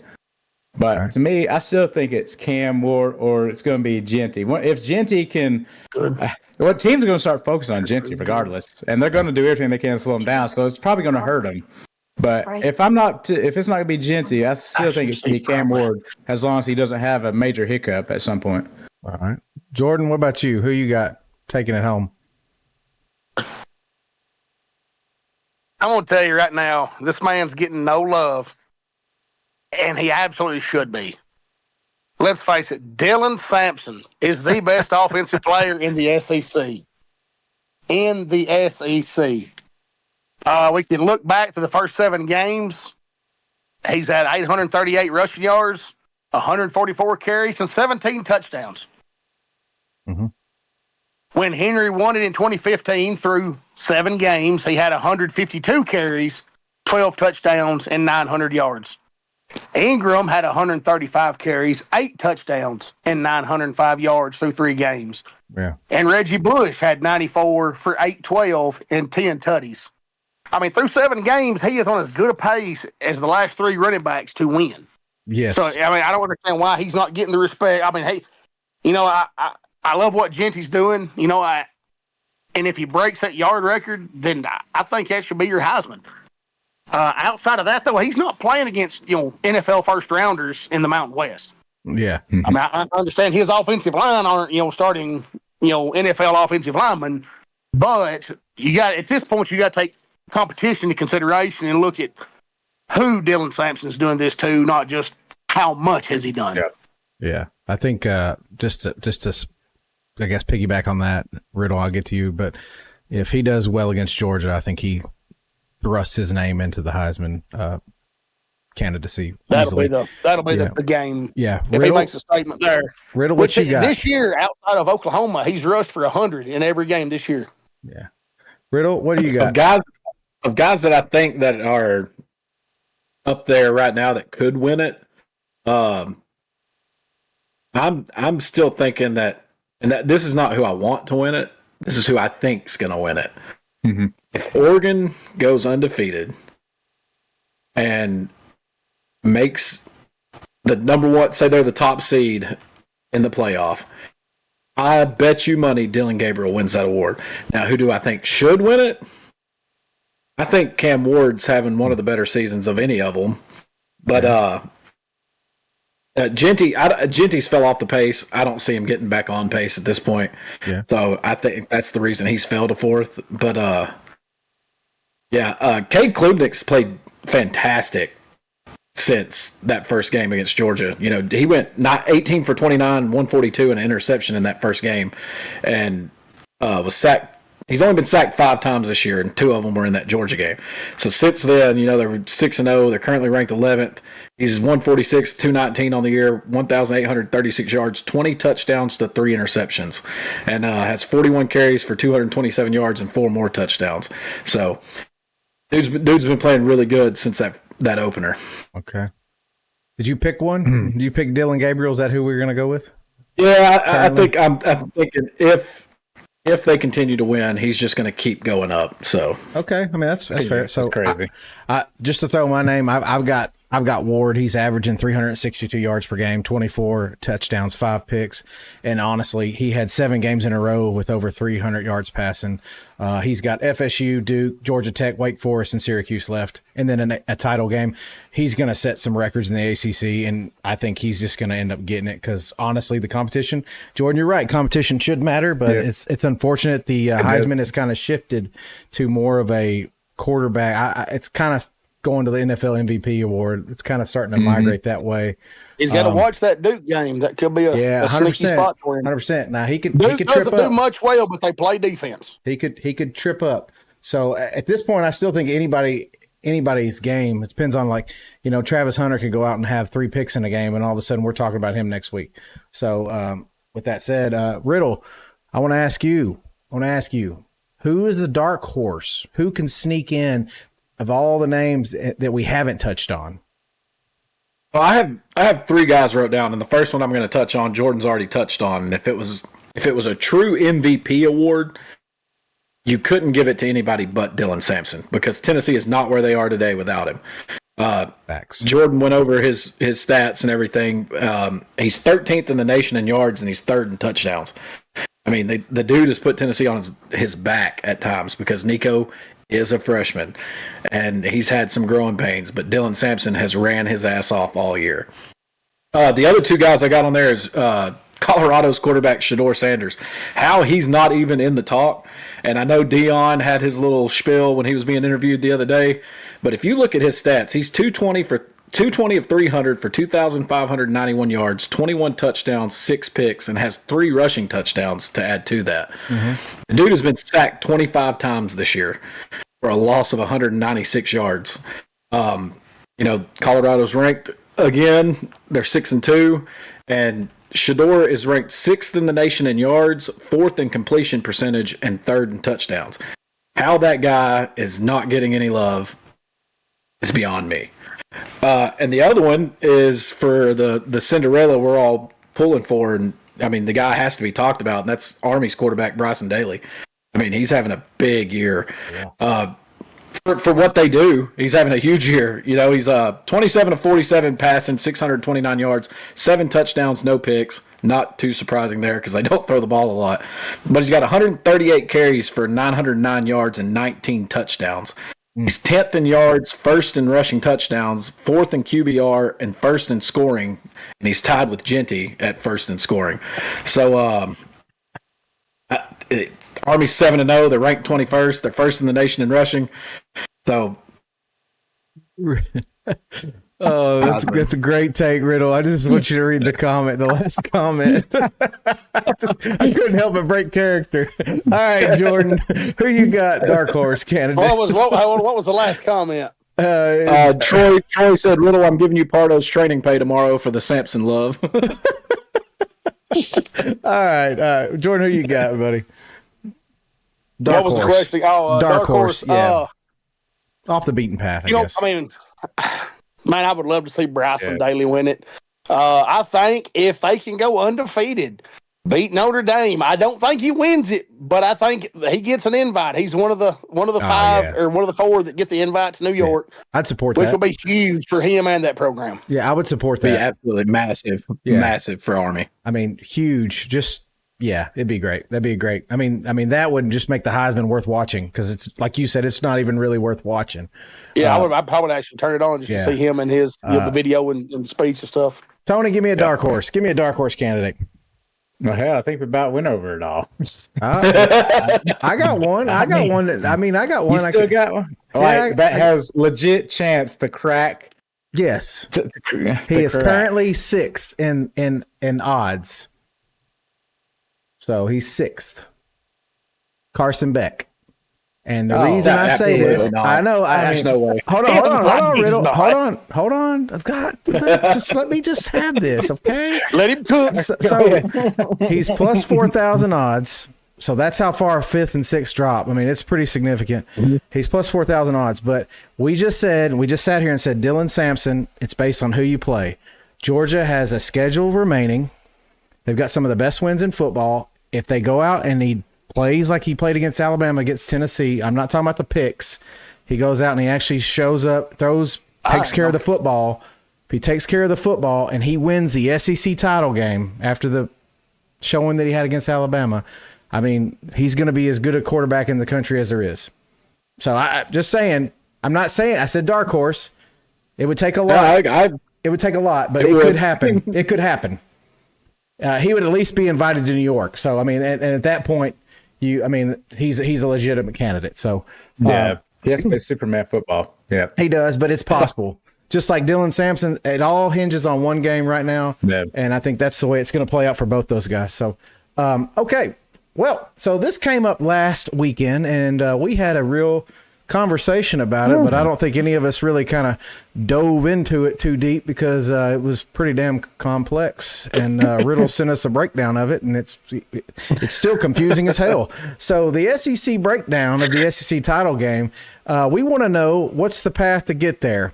So right now, the Aggies, Texas, Georgia, Tennessee all have one loss, all big games. Jordan, what do you think on this? I mean, like I said, we've seen how they're going to get it, but how does that play out in your mind? Me and Jeff talked about this at length today, and it's a crazy setup. Obviously, I'm a Tennessee fan. Our direct path is to win. What was it, Jeff? The chaos scenario. The chaos that we've talked today. I'm sorry, my mind. So where it winds up, where if everybody handles their business, it's Texas A&M and LSU again. Yes. If With Georgia A&M and beats Texas, watching. yeah. If LSU beats Alabama, Texas A&M beats Texas, and then like everybody else, like Georgia beats Tennessee, and those games go the way they should the rest of the way, it'll be A&M and LSU, and the reason is that tiebreaker breakdown, and it would actually make it all the way to the fourth tiebreaker before it was decided. that's crazy. What's number 7 on that list? The number 6 on that list is a random draw, which I'm praying for. I'd be happy with that. Yeah. I want to see names out of that. So the crazy thing about that scenario is you would have all these teams, A&M's beat LSU, Georgia beat Texas. So the head-to-head kind of washes itself out, and then it goes to record against all common conference opponents. Well, all those guys are going to have one common conference opponent. It's going to be Florida. So if they all beat Florida, that washes out. So then it'll be record against highest placed common conference opponent. Well, that's still only going to be Florida. So again, that one washes out. So then it would go down to cumulative conference winning percentage of all conference opponents. So then your strength of schedule would come into play, and based off of where things stand right now, that would give Texas A&M and LSU the nod over everybody else. Oh my Lord. I want it to come down Lord. to a drawn out of a hat, and I can see them all huddled around some little greasy spoon barbecue pit in Birmingham, like in Friday Night Lights, flipping quarters, and hey, the odd man's out. And That would Oh be like my an God. ESPN primetime special, just that coin flip. I think it's being decided by a game of beer pong. That's what I'm betting my money on. A game of beer pong. I actually wins said it. that wrong. That scenario comes down to if Texas beats Texas A&M, because then everybody would be sitting there with one loss. Okay. Yeah. So Okay. So, any Tony, anything to add on this one? Like I said, I think Riddle and Jordan pretty much summed it up. It's just a complete. It's clear as mud. Yeah, it's clear as mud. That was pretty damn confusing. Yeah. But like I said, John out of the hat or hell, arm wrestling or something. You know, the coach has got arm wrestled. How about that? What coach in the SEC's got the strongest arm? Sam Pittman. Yeah. Former lineman. So the SEC may be confusing. It may be absolute ludicrous, but Riddle, I think me and you talked about this last night. The Big Ten is absolutely a joke. So Illinois, not Illinois. That's Tony's team. Sorry. Indiana, Penn State, and Oregon. If they all win out, and Penn State and Indiana can beat Ohio State by more than 1 point, Oregon, undefeated number 1 in the nation, will not play for the conference title. Yep. That is there's absolutely ludicrous to me. I'm here for it. I know. Oh, but yeah, there's a crazy scenario that you could literally have the number 1 and number 2 team in the AP poll not even play for their conference championship. It's crazy. This is you can't tell me the rules won't be changed the next day. In 2024. Yeah. All right. We're going to move on. We're going to get into our marquee matchups of the week. So we didn't have 3 top 25 matchups. So we had to pick out a few special matchups. And the first one, just based on history and nostalgia, we're going to go with the world's largest cocktail party, Georgia at Florida, in Jacksonville. Riddle, break it down for us. Yeah, this will be the 103rd meeting all time between these two teams, and depending on which team you ask, and me being a Georgia fan, Georgia leads the series 56-44-2. First, I want to say that this game has its own Hall of Fame, and this year's inductees for Florida are Fred Weary and Mike Peterson, who played 97 and 98. And then for Georgia, it's Mike Fisher, who was part of those Junkyard Dogs back in the 80s, and Bill Goldberg, and that is the Bill Goldberg. Yeah. So That's he'll awesome. be going into the Hall of Fame. But my biggest thing is that I pulled off these two teams is where they rank in the SEC. And offensively, Florida's 10th in points per game, 11th in rushing, and 6th in passing. And Georgia's 5th in points per game, 14th in rushing, 3rd in passing.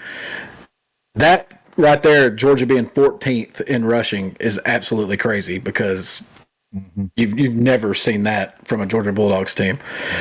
Defensively, this is where there's quite a bit of separation. Defensively, Florida ranks 15th in points per game allowed, 15th in rushing yards allowed, and 8th in passing yards allowed. And then on the opposite side of that, Georgia's 4th in points per games allowed, 7th in rushing, and 7th in passing. So the edge there is to Georgia. But Georgia's defense this year has this Dr. Jekyll, Mr. Hyde thing going on. And it really depends on which defense is going to show up against Florida, because in their 5 SEC games this year, they've given up 12 points, then 41, 13 points, then 31, and then 15 points. And that 31 points that they gave up in the middle of that was to the last place team in the SEC. So another stat that I found on Georgia that I thought was, again, interesting based off the rushing is Georgia actually has the fewest rushing yards in the SEC at 912. Wow. So, I would have not guessed that.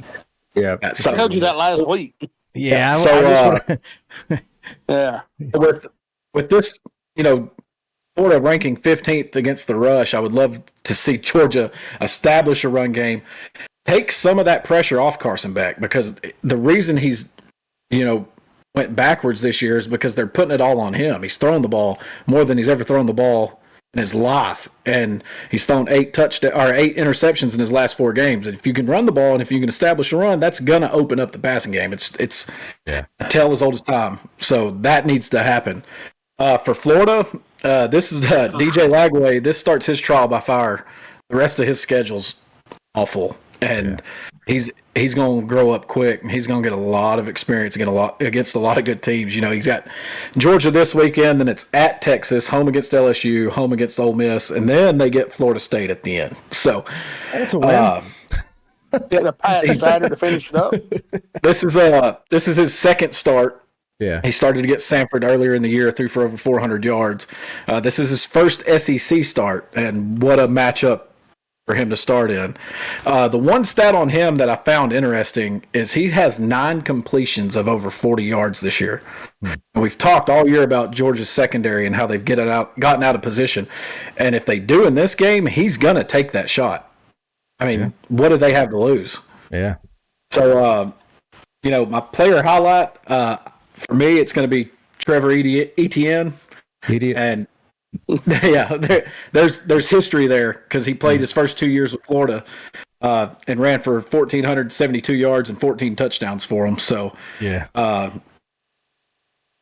I got Georgia winning this game, and I got them. I'm not going to say they're going to absolutely destroy them because there's not too many times in history you can go back and look and see that we destroyed them even when we were supposed to. But I do got Georgia in this one. Okay. Well, we're gonna move on to the next matchup because this Hold one. on. Okay. Before we move on, we got to at least get Jeff's thoughts. This was breaking, I think, today from Brett McMurphy from Action Network. The Florida-Georgia game will be moved to Atlanta in 2026 and Tampa Bay in 2027. Yeah. What are your thoughts on that, Jeff? Well, I was actually looking that up earlier, and that's because the Everbank Stadium is going to be under construction those 2 years, and Kirby and Georgia, and then Billy Napier in Florida. They want this to remain a neutral site game. They don't want this to become a home and home thing, and this has been a discussion for years and years. So that was the agreement they came up with. They're going to put it in the Mercedes-Benz Stadium in 2026, and then Raymond James Stadium in 2027. So be a home neutral, and then I guess back to Jacksonville. And both of those stadiums are nicer than Jacksonville. Yeah, I'm assuming it will go back to Jacksonville. If it doesn't, they've already said that they will find another place that they can play to keep this a neutral site game. So, wow, that's interesting. Good. I mean, even the strip clubs in Jacksonville depend on this matchup for revenue. All right, so moving on. So this is the segment we've all been waiting for. This is a fan favorite segment. This is where Tony breaks down his favorite team, his Big Orange, Illinois, up there up north. So Tony, Minnesota at number 24, Illinois. Who gets the win? Tell us what's going on here. Game of the century. I was going to say it. They are ass. Both teams combined. Game of the century. Literally, hold up. Literally, no one cares about this game. No one cares about this game. I bet their fans don't even care about this game. Illinois got their asses whipped by Oregon. And I gave Illinois the benefit of the doubt last week. I said, there's no way they're going to lose, by 3 touchdowns or more. And, well, they made me look stupid. And that's the last time I fall for that crap again. Hell, there are better things for these fans to do than go watch Illinois play Saturday night. There's I can think of a lot more things. Like what? Give us examples. Like what? Hell, I don't know. What? Well, for once, what about that World Series? Woohoo! Go Yankees. If it's still going on, I think it will be because Dodgers going to have Dodgers going to have a massive choke job. So go Yankees. But hang on, let me break in right now. The Dodgers have scored 5 runs to tie this game up. It's 5-5 in the top of the 6th. Anyways, Pardo curse continues. Anyways, I don't. Well, if anybody, whoever goes to this game, I don't feel bad for you. I mean, you're not gonna witness anything special. And definitely not going to feel bad for people that sit at home and watch it on TV because that's just your fault, But really, who cares? Who cares what happens in this game? I guess I'm going to give it to Illinois by default because Minnesota, hell, they haven't been good since when? Like Lawrence Maroney? How long ago has that been? So, since Moby Dick was a minnow. Yeah. So, no, absolutely no one cares about this game. So hold on. You're not going to row the boat with old PJ? I'm not doing anything. I'll seek All it. right. All right, we're going to move on. We're going to get to a real game. So this one is number 18 Pittsburgh at SMU. Jordan, tell us what you got. Saturday night marquee in Dallas. Boy, this is a bad week for college football when this is your marquee game. This game is sitting at 7.5. SMU favored by 7.5. Total of 59. SMU and Pittsburgh are 1-2 in the ACC in rushing defense, both allowing less than 100 yards a game. Let's see. SMU is averaging 88.38 yards allowed on the ground. That's not a good sign for Daz Reed. Pittsburgh is second, giving up 93.86 yards a game, which is probably going to be a problem for an SMU team that is averaging over 200 yards a game on the ground. Both teams are suspects in the secondary, but at the end of the day, I think QB play will be the deciding factor in this. Pitt is the more comfortable team throwing the ball, and so Eli Holston should have a pretty good day. I mean, it's going to be a heavyweight fight between two teams, the top 10 nationally ranked run defenses. So yards on the ground are going to be hard to come by. But an interesting number I found in this game, Pitt on the season, 12 for 12 on field goals. Haven't missed yet. So when they have a chance for points, they take them. With that being said, I look for Pittsburgh to win this game outright. I think they can get to 8-0 for the first time since 1981. Yeah, well, to comment off you, you said a heavyweight fight. I got Butterbean versus Yokozuna. It's the heavy. two contestants. It's Riddle, a heavyweight. Riddle, give They're us, not hard, they're just heavy. Riddle, give us your breakdown, bro. Yeah, Jordan brought up all the stats and their ACC ranks and everything. This is an elimination game for the loser of this. They're going to be out of that ACC race because only Clemson and Pittsburgh play each other out of those top four teams the rest of the year. So the loser of this is basically out. And then if Clemson beats Pittsburgh, they're going to be out, and it'll be Clemson and Miami in the ACC championship game. The one thing that I know SMU's excited for is they're finally returning home after 3 straight road games all over the nation. They played at Duke in their last game. Before that, they went to Stanford, and before that, they were at Louisville. So they're excited to come home. Jordan brought it up.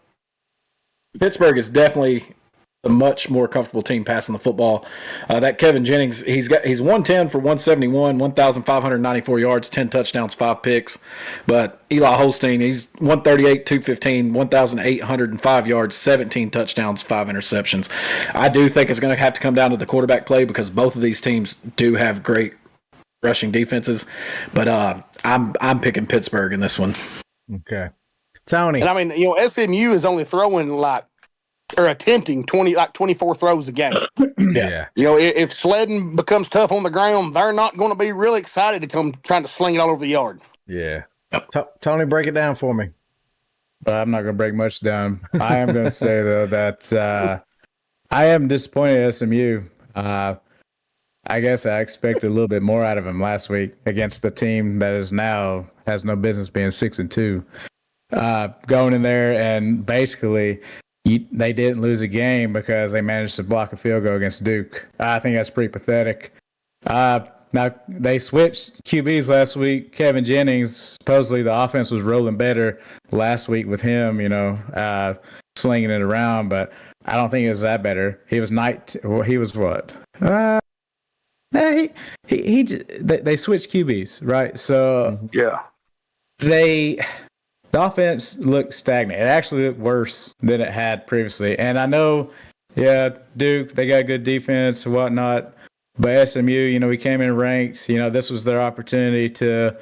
I'm not saying be a playoff team because that's going to be tough for them to get that opportunity. But it was their chance to show the nation. Well, I say barely half the nation was watching that game, but it was their chance to show that maybe that they belong. And I don't think SMU belongs in this top 25 either. When we're talking about these other teams.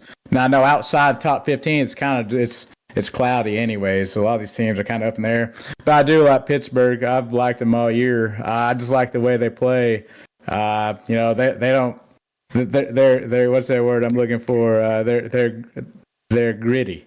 They got a lot of grit. All right. They don't, you know, they don't do. They're not flashy and all that, but they do win games, and I'll give them that. And I think Pitt, and like what Riddle says, SMU's happy to be home. I don't know how too happy they're going to be when they get their ass whipped by Pitt at home. But yeah, man, I just like how Pittsburgh plays. It's not going to be, might not be pretty.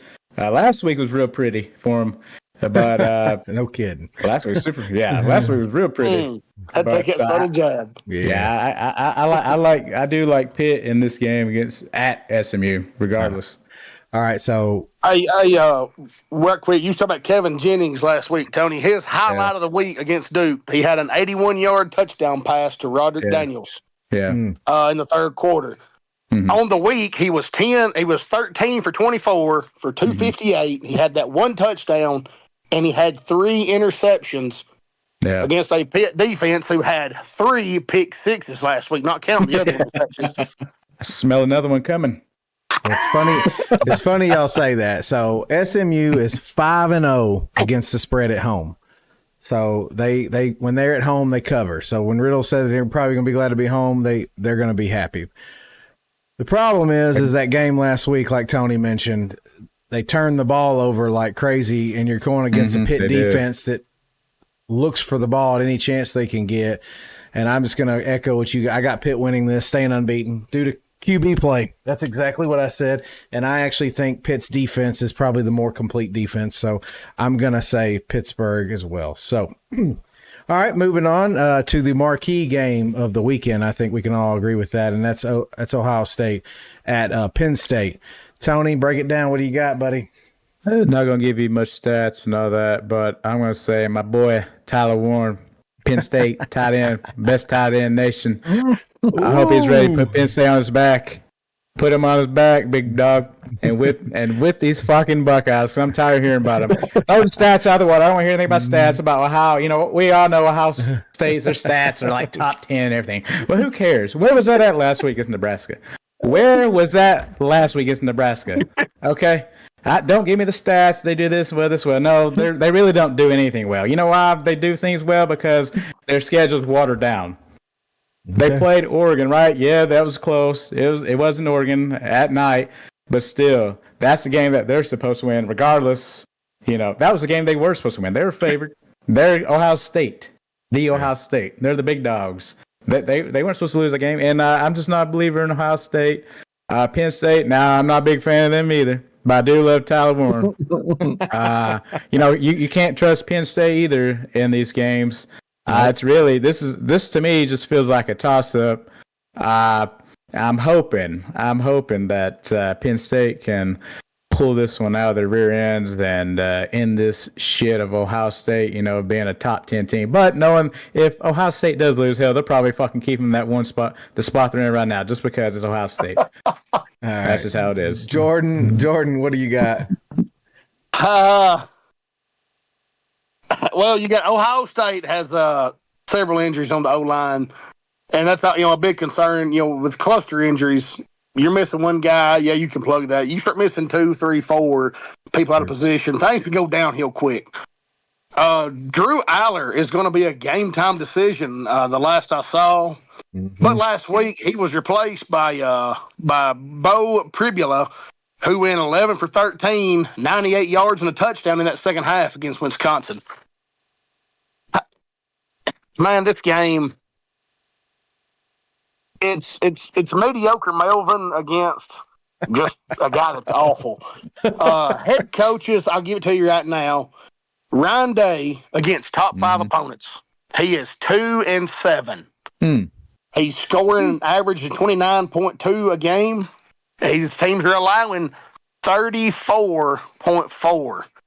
I mean, you gotta stop somebody to win a game.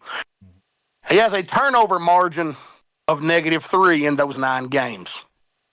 Now let's get to the awful side. James Franklin, absolute fraud when it comes to playing big time football games. James Franklin against top 5 opponents. In his career, he is 1-13. You read that right? James Franklin with 13 L's. 13. His teams L's. are averaging 18.1 points a game, and they're giving up 34.5 a game. But here's the kicker. He's had 14 games against top 5 teams. His turnover differential, -17. That's why you can't win. You got to hang on to the ball. In an ugly one, give me State College. All right. Hurts my soul to say that, but give me State College. Riddle. Yeah, I got. They pretty much hit it all. I am going to throw some stats at Tony though, just for the shits and giggles of it. Not listening. No way. Total defense, Ohio State's ranked second, and Penn State's fourth. Ohio State's allowing 11.9 points per game. Penn State's allowing 14.3. So they're very comparable on defense. But going off of what Tony said, Ohio State's best win this year is a 35-7 win at home against Iowa. Penn State's best win this year is a 21-7 win at home against Illinois. Ooh, that's bad. So, I mean, they brought it up. Who have they played, really? You know, they don't play the top guys in the Big Ten. Jordan touched on this. Ryan Day is 5-0 against Penn State, averaging a win by 10.8 points in those 5 games. James Franklin, 1-9 against Ohio State. His one win was in 2016 on a blocked field goal with 4:27 remaining. They scored 17 fourth-quarter points in that game in 2000, and that was against Urban Meyer, not Ryan Day. So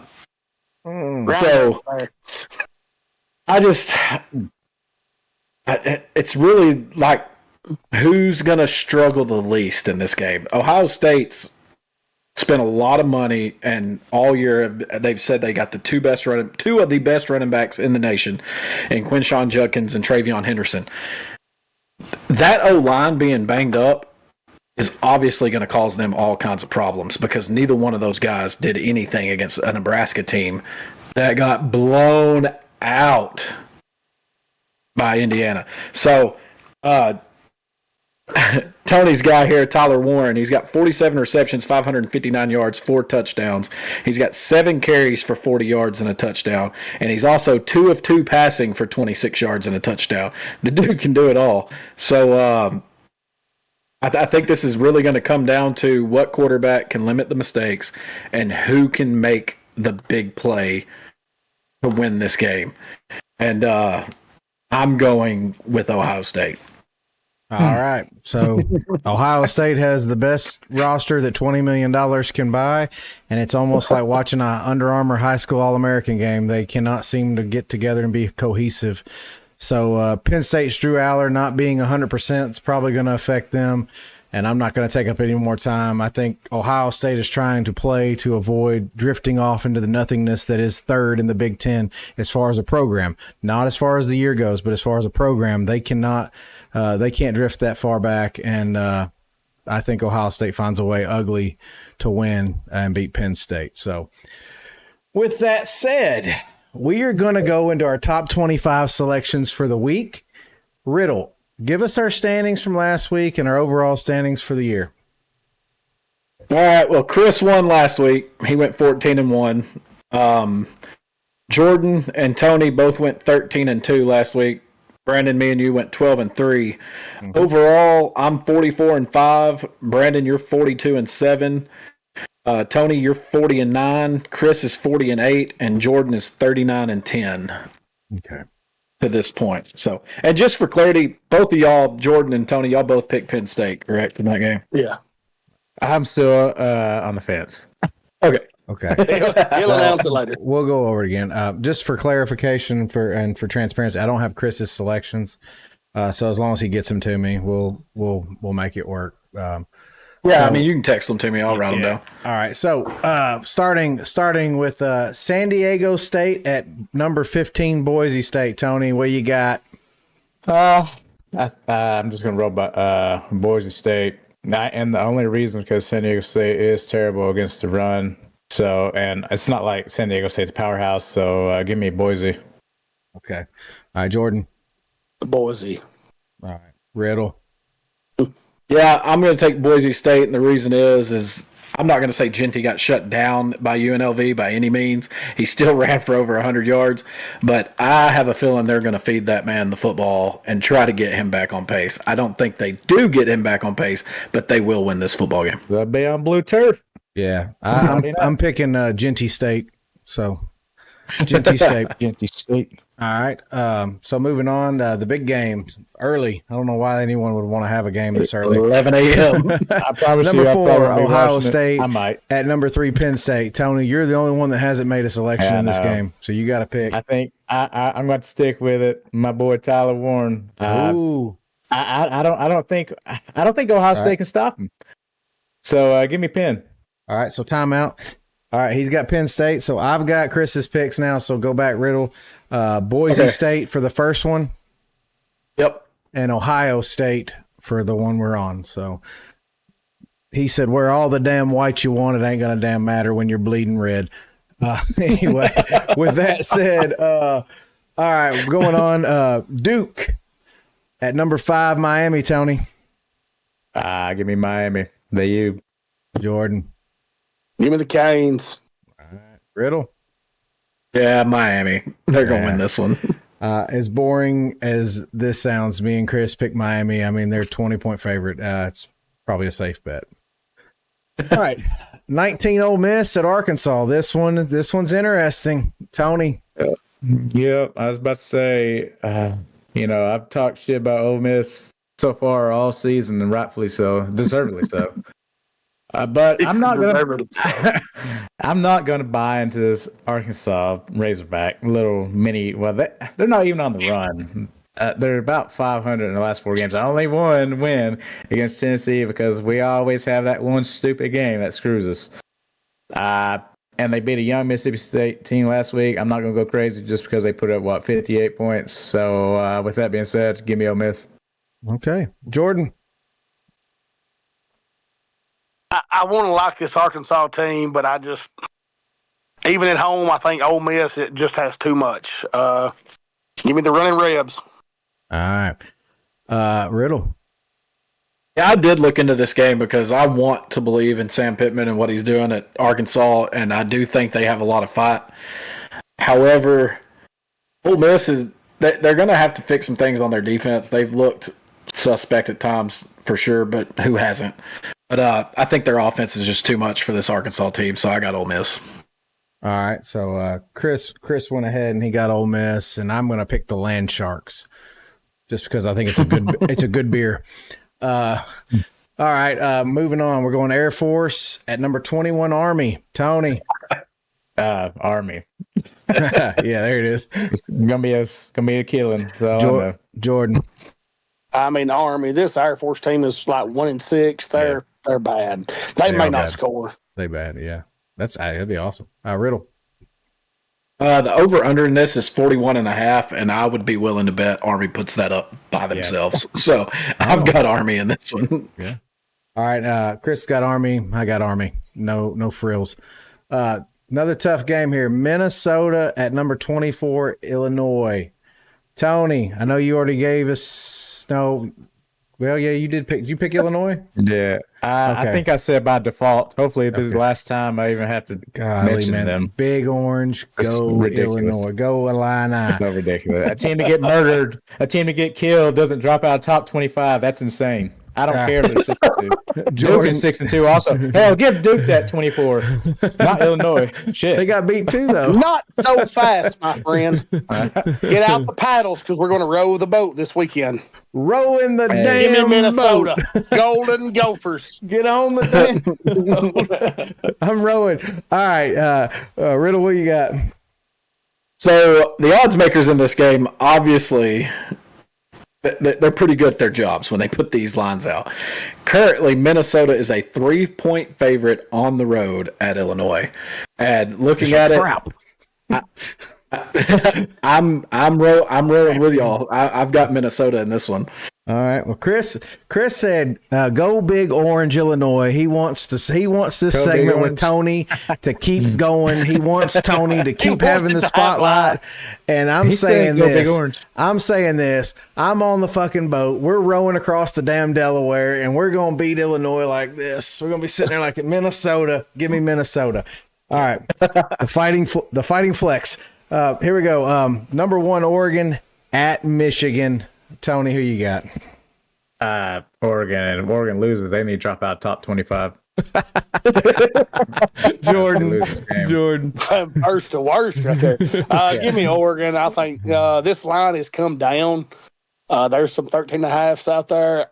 I would jump all over them. I think Oregon wins this handily. Okay. Riddle. I think Michigan can keep it close for a little while just because it is at the big house. But yeah, there's no way they pull this upset off. So I got Oregon. And Someone's drunk in the chat. oh yeah.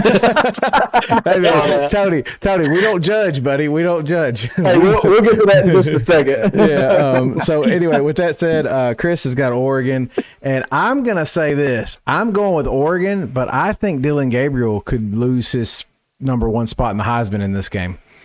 I do think Michigan's defense could cause enough problems. So I'm going to say Oregon. But like you said, Riddle, early it could be close, and then maybe just enough to trip up Dylan Gabriel a little bit. But all right, Florida at number 2, Georgia. Riddle, there's no point in giving us your pick, but Tony, you're up. Go Porch Puppies. Okay. Horse puppy. Jordan, Puppies. go. Yeah, I mean, give me the dogs. There's no way in my right mind that you could pick Florida in this game. Yeah, Billy Napier's All right. coaching. Florida fans wanted DJ Lagway. Well, you got him. And if he fails in this, he'll fail spectacularly because you have nobody else to put in. So Chris has Georgia, and I'm just going to tell you, there's no way that I can vote for anyone that wears cutoff jean shorts as a religion like the Florida Gators. So I'm going with the Georgia Bulldogs and the Porch Puppies. So they're going to prove they're big dogs this weekend. All right, Texas Tech at number 11, Iowa State. This is the team that really just I don't know about them. I have a lot of questions. Tony, who you got? I don't know about them either. At least they did fall in the rankings a little bit from, they didn't play, but they deserved to fall. I think Texas Tech isn't very good, though, at anything. I don't know how they're 5-3 either. I know they can put up points. Their defense sucks. Hell, I'll give Ohio State in a close one. I don't think they're going to manhandle them, but I'm going to give Iowa State at home. All right, Jordan. Yeah, Iowa State and Ames. I mean, this Texas Tech's 5-3. I mean, haven't really played anybody. Haven't really tested themselves whatsoever. I think Iowa State just controls it from the opening kick. All right, Riddle. Yeah, the Iowa State's a 2-touchdown favorite. The over-under is more looking like the old-timey Big 12 over-unders. It's getting up there. It's 56.5. So I expect a lot of points in this one, but yeah, I got Iowa State.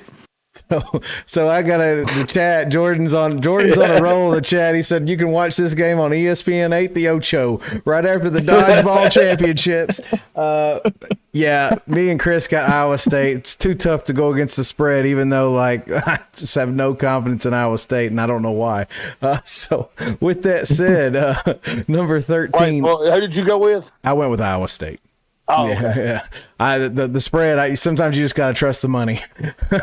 So, number 13, Indiana at Michigan State. Spread's interesting on this one. Tony, who you got? Yeah. Last I checked, it's been earlier today, they expected Rourke to play, but hell, even if Rourke doesn't play, I still think they have enough to whip up on Michigan State regardless. If Rourke is playing, they win by 30 plus. But so obviously I'm going to say Indiana. All right. Jordan, who you got? I'm going Indiana regardless. You can keep an eye on that number. I promise you the market will find out if Rourke's going to play or not before ESPN, your ESPN, alert will let you know. Mm-hmm. But even if it is back with Jackson, he'll do enough to get by just a very average Michigan State team. Riddle, who you got? Cignetti, we talked about him last night while me and you were on, Brandon. He's the first Division I coach to start 8-0 at 2 different schools in back-to-back years.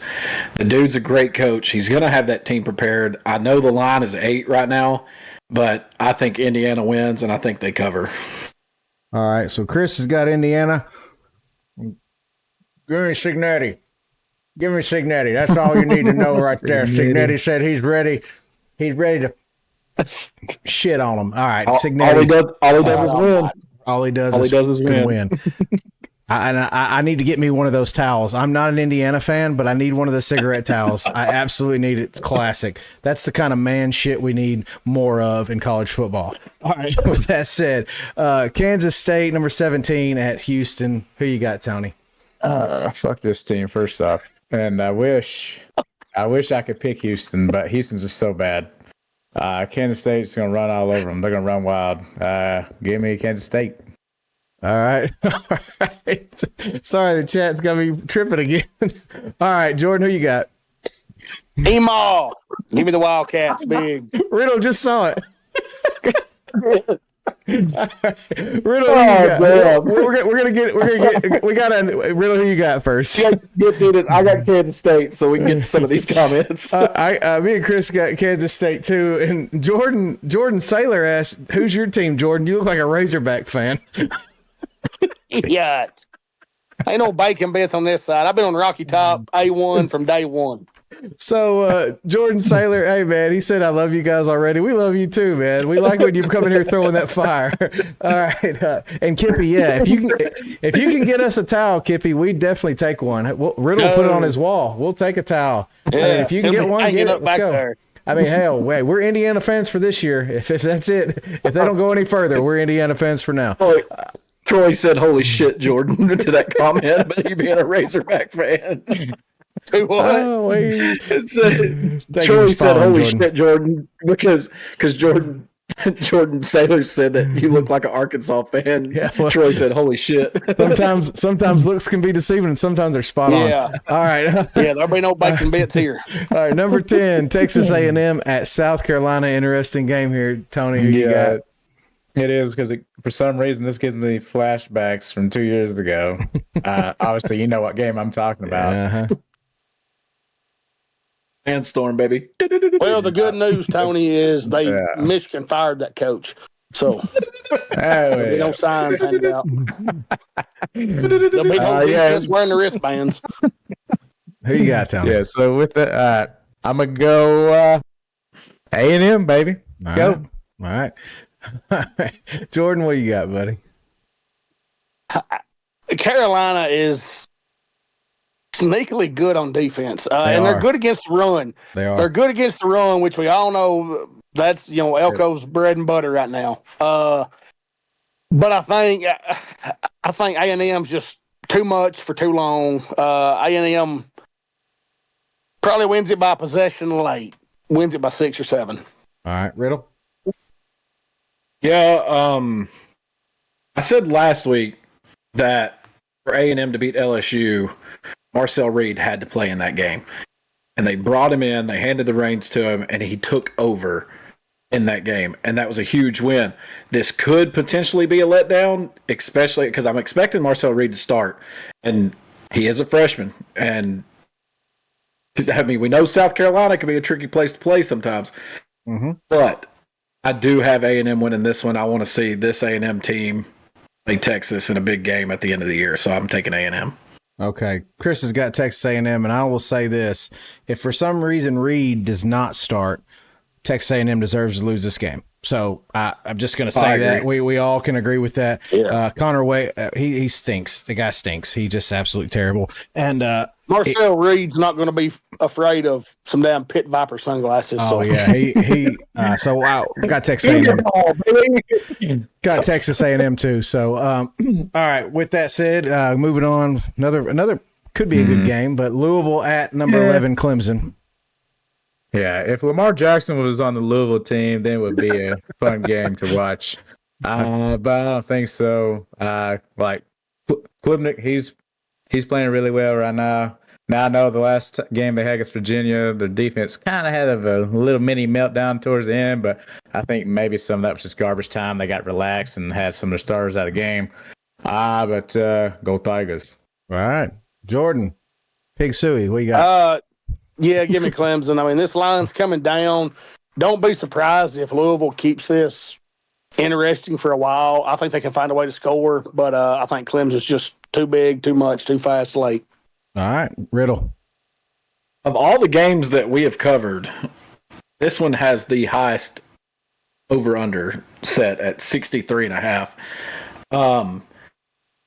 Clemson's defense is good. I don't know if it gets to that mark, but I like Jordan said, I do think Louisville keeps this close. If this was at Louisville, I would be more thinking about taking Louisville. But yeah, I got Clemson. Klubnik's just playing too good a ball right now. They're going the right direction. I fully expect them to be in the ACC championship game. So I got Clemson winning this one. Yeah, I agree with you 100%. If it's at Louisville, we're talking a different game, maybe a little closer. But Clemson's just too good all around for Louisville, and they win this game. Me and Chris both got Clemson.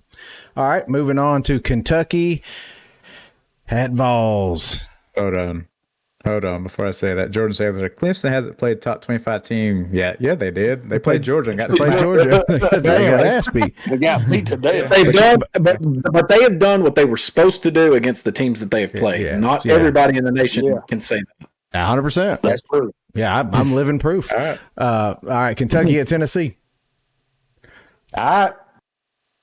Go, Tony. It's time for Nico. Here. Stop. Is it going to be by 50? No, I'm not stopping. Is it going to be by 50? Is it going to be by 50? That's what I need to know. I'm going to say what I said against the Gators. It better be 3 touchdowns at least.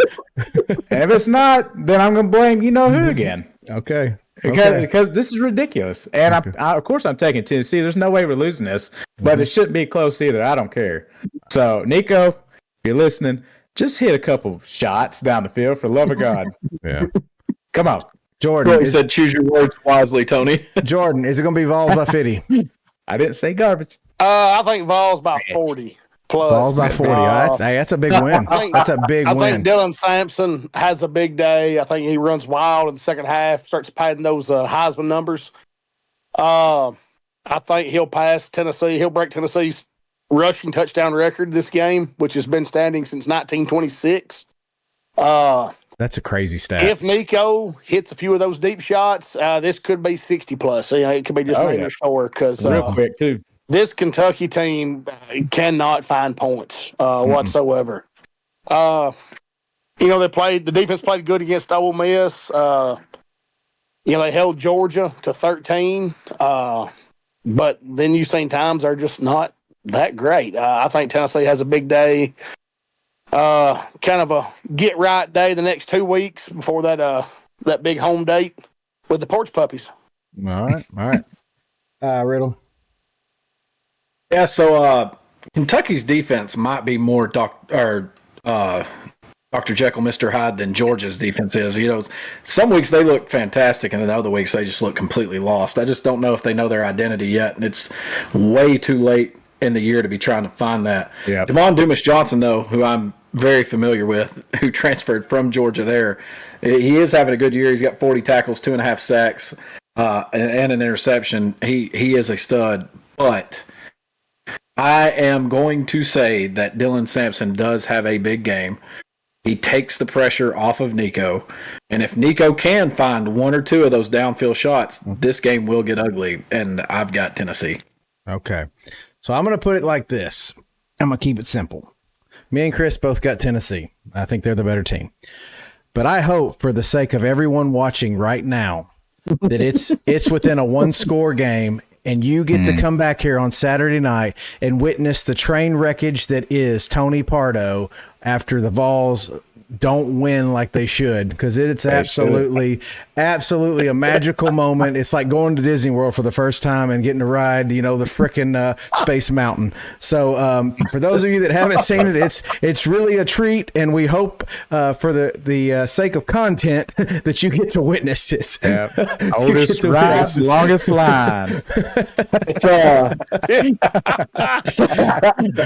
It is a 6:45 kickoff too, and Tennessee is going dark mode for this one, so we will be live while that game's going on. And so Tony, that'll be a fun one. all I need you to do, man, is go get you a fucking 12-pack and have that thing gone by the podcast. That's all we need you to do. Just stay That wouldn't be awake. good. Stay awake and just That get wouldn't on be here and good. let her rip, buddy. Hey, we'll let you eat.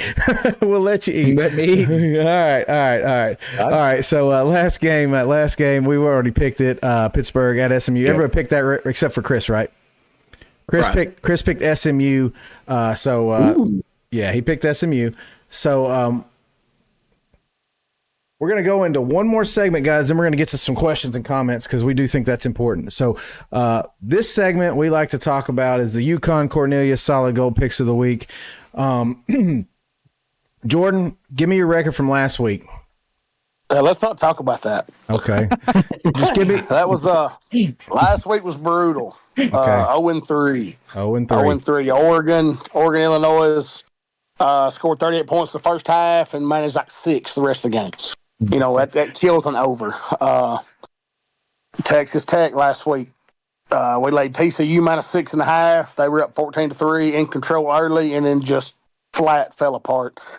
And then we had Central Florida laying the 2.5 against BYU, and that just they were out of it from the jump. Yeah. But that's all right. That brings us to 2-4 on the year. But we're going to get right this weekend. Get right. You know, I've been looking at this slate. It's ugly, but I found 3 that I really like. First, they're out there. You have to hunt, but you can find them. Minnesota minus 2.5 at Illinois. This Illinois team is just, they're frauds. They're awful. I agree.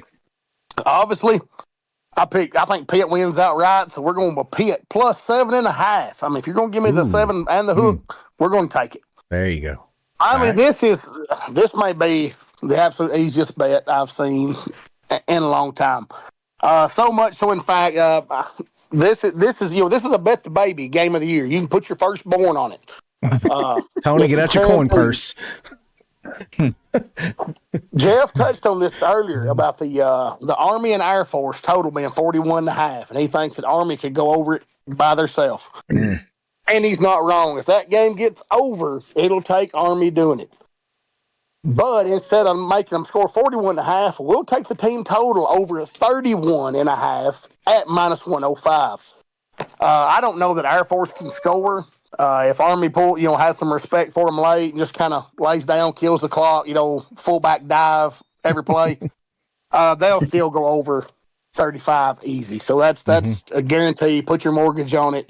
Have some money to play with next week. Sorry. All right. What's the third one? That was it. That was all 3 That of was them. 3 of them. Yeah, that was 3. Oh, okay. I'm sorry. Jordan in the chat threw me for a loop again, dude. This dude is absolutely swinging for the fences. Riddle, go ahead and read it. Go ahead and read what he said. Jordan said Jordan should thank Elon for his internet service. Nah, man, I got charged. What the fuck you talking about? No space link around here. Get your broke ass out of here talking about fucking Elon internet service. All right. Riddle, A comment earlier, Yeah, JT yeah. came in, and I Yeah. wanted to go back and touch on this. yeah. He's because we did the Illinois thing for Tony. Yeah. And JT said, they cost Tony having to buy a biscuit, so he'll never forget that. So Yeah. That's and it was great He was moments. pretty adamant about K-State costing him as well. Yeah. Oh yeah. Tony last week, K-State. That was fantastic. All and then right. Troy also You wanna wanted know. Tony to say how he did in the biscuit league last week. How'd you do in the biscuit league, Tony? Did fine. Did fine. Did you have to Did buy a fine. biscuit? Just fine. Did just fine. Okay. all right. Tony set a biscuit league record with quickest biscuit to the winner in the biscuit league history. He lost and found out he lost somewhere around 10 o'clock Saturday night, and Kerry had his biscuit in turnover Sunday morning. Hey, I woke up hungry. Oh man. Coupons, baby, There it coupons. is. There it is. Yep. All right. So Riddle, you had something you want to touch on?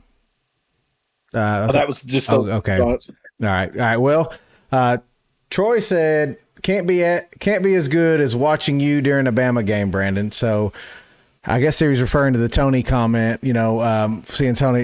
There's not much that compares, but I've tamed it down a little bit. I've tempered my expectations, and I'm not as bad as I used to be. So I'll just leave it at that. I ain't gonna sit here and nothing beats Chris. Nothing beats Chris telling Riddle he doesn't want to watch the game with him because he'd punch him in the mouth. Or did he say the nose? I don't remember. He said he would punch me right in the mouth if I'd watched that Georgia-Alabama national championship game with him. Oh, man. Just classic moments. Classic moments. Punching Jeff in the face, mean mugging little old me at the bar. Hey, man. God. Oh, man. So, all right. So, with that said, we're gonna hey, Brandon, I got one more. I got one more for you, real quick. Go ahead, from earlier. Go ahead. Go back and found it. Yeah. It's from Chris M. 12345. He said, "How much does Bama lose by at LSU?"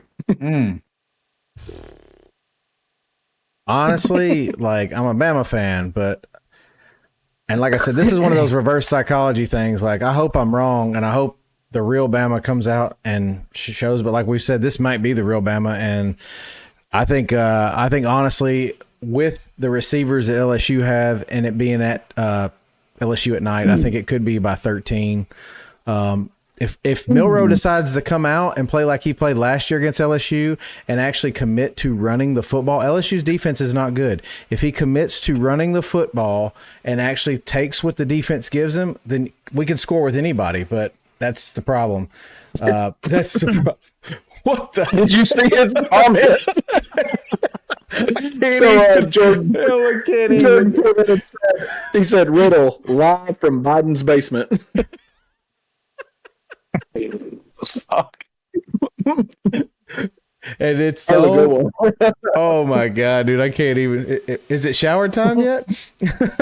Oh my god! Oh my god! Anyway, all right. So we're gonna end the podcast right here. Those of you that want to stay and talk, we're gonna hop right back on. I just got to end the podcast. So with that said, thank you everybody for listening to this week's weekend roundup on Lock, Loaded, and Goated. We'll be back here on Saturday night at 8:30 to review all the weekend madness and give honest feedback of the day's games. We look forward to seeing you. Remember, you can find this podcast on Spotify, Amazon Music, Apple Podcasts. Please remember to like, follow, and subscribe to the podcast as we do this for you, and we want feedback. Have a great rest of your week. We'll see you all soon. And like I said, we'll see you back Saturday night when we do this shit all over again. Mm-hmm. And see ya. Peace, y'all. Be right back, y'all. Just hang tight. Actually, I can just cut that out. So we'll stay on. That way we're not even going to, as long as I have a segment there, I can break it up. So, right. Yeah, that was absolutely fantastic. That was absolutely fantastic comments, guys. If Tennessee only wins by 7 Saturday night, will Tony still have a? Hold on, man. I gotta find that. I'm sorry, I've lost my train of thought. If Tennessee only wins by 7, hold on. Yeah. I know y'all have. Maybe y'all have seen this, but will Tony be as excited as the girl in the wheelchair was on The Price is Right that won a treadmill? Have you seen that yet? I don't know if I've seen that. You've not seen that yet. I don't think so. Hey, this girl wins the bid.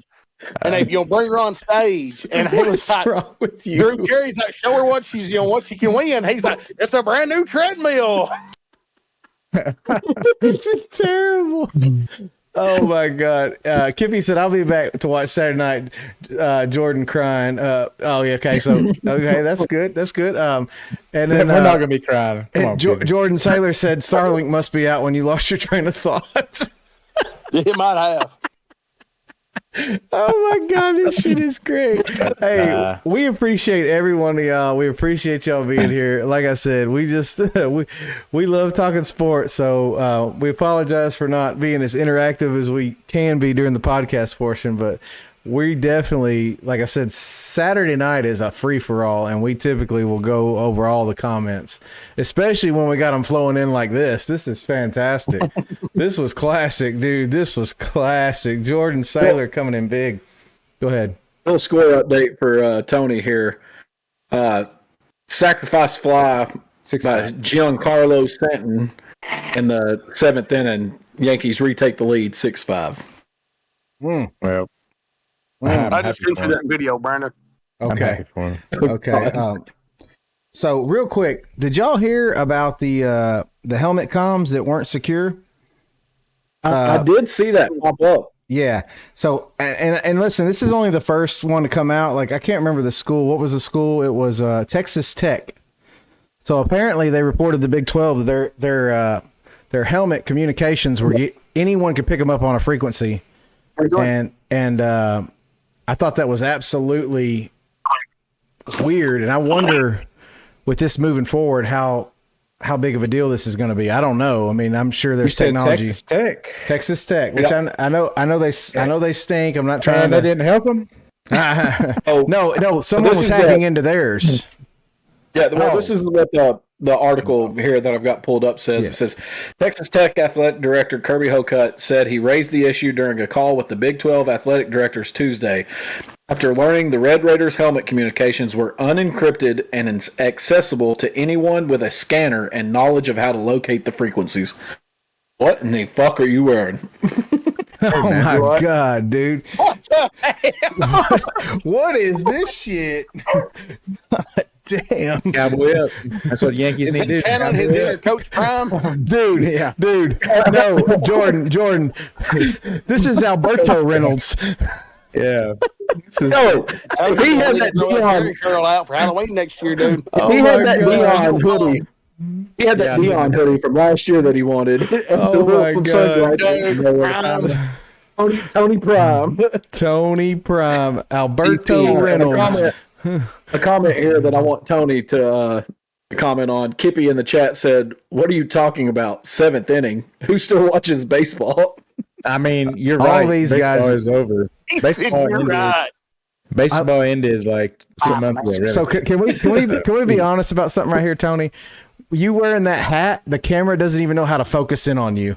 It's literally like you're going blurry. You're clear now, but every time you like just move, it goes blurry. This camera's like, what the fuck is going on? Well, Like right now. I have it set on blur. Oh, okay. It's hilarious, dude. You with that hat is absolutely phenomenal. I need you to wear that Saturday night with your 12-pack of beer, and you need to bring a lunch pail because it's going to be a day. No, I forgot. Back in DBRs. I forgot that I have a holster. Oh but my it's for a beer God. can. Oh my God. I forget- Please. yeah, for it's the in my love it's of in my God. closet.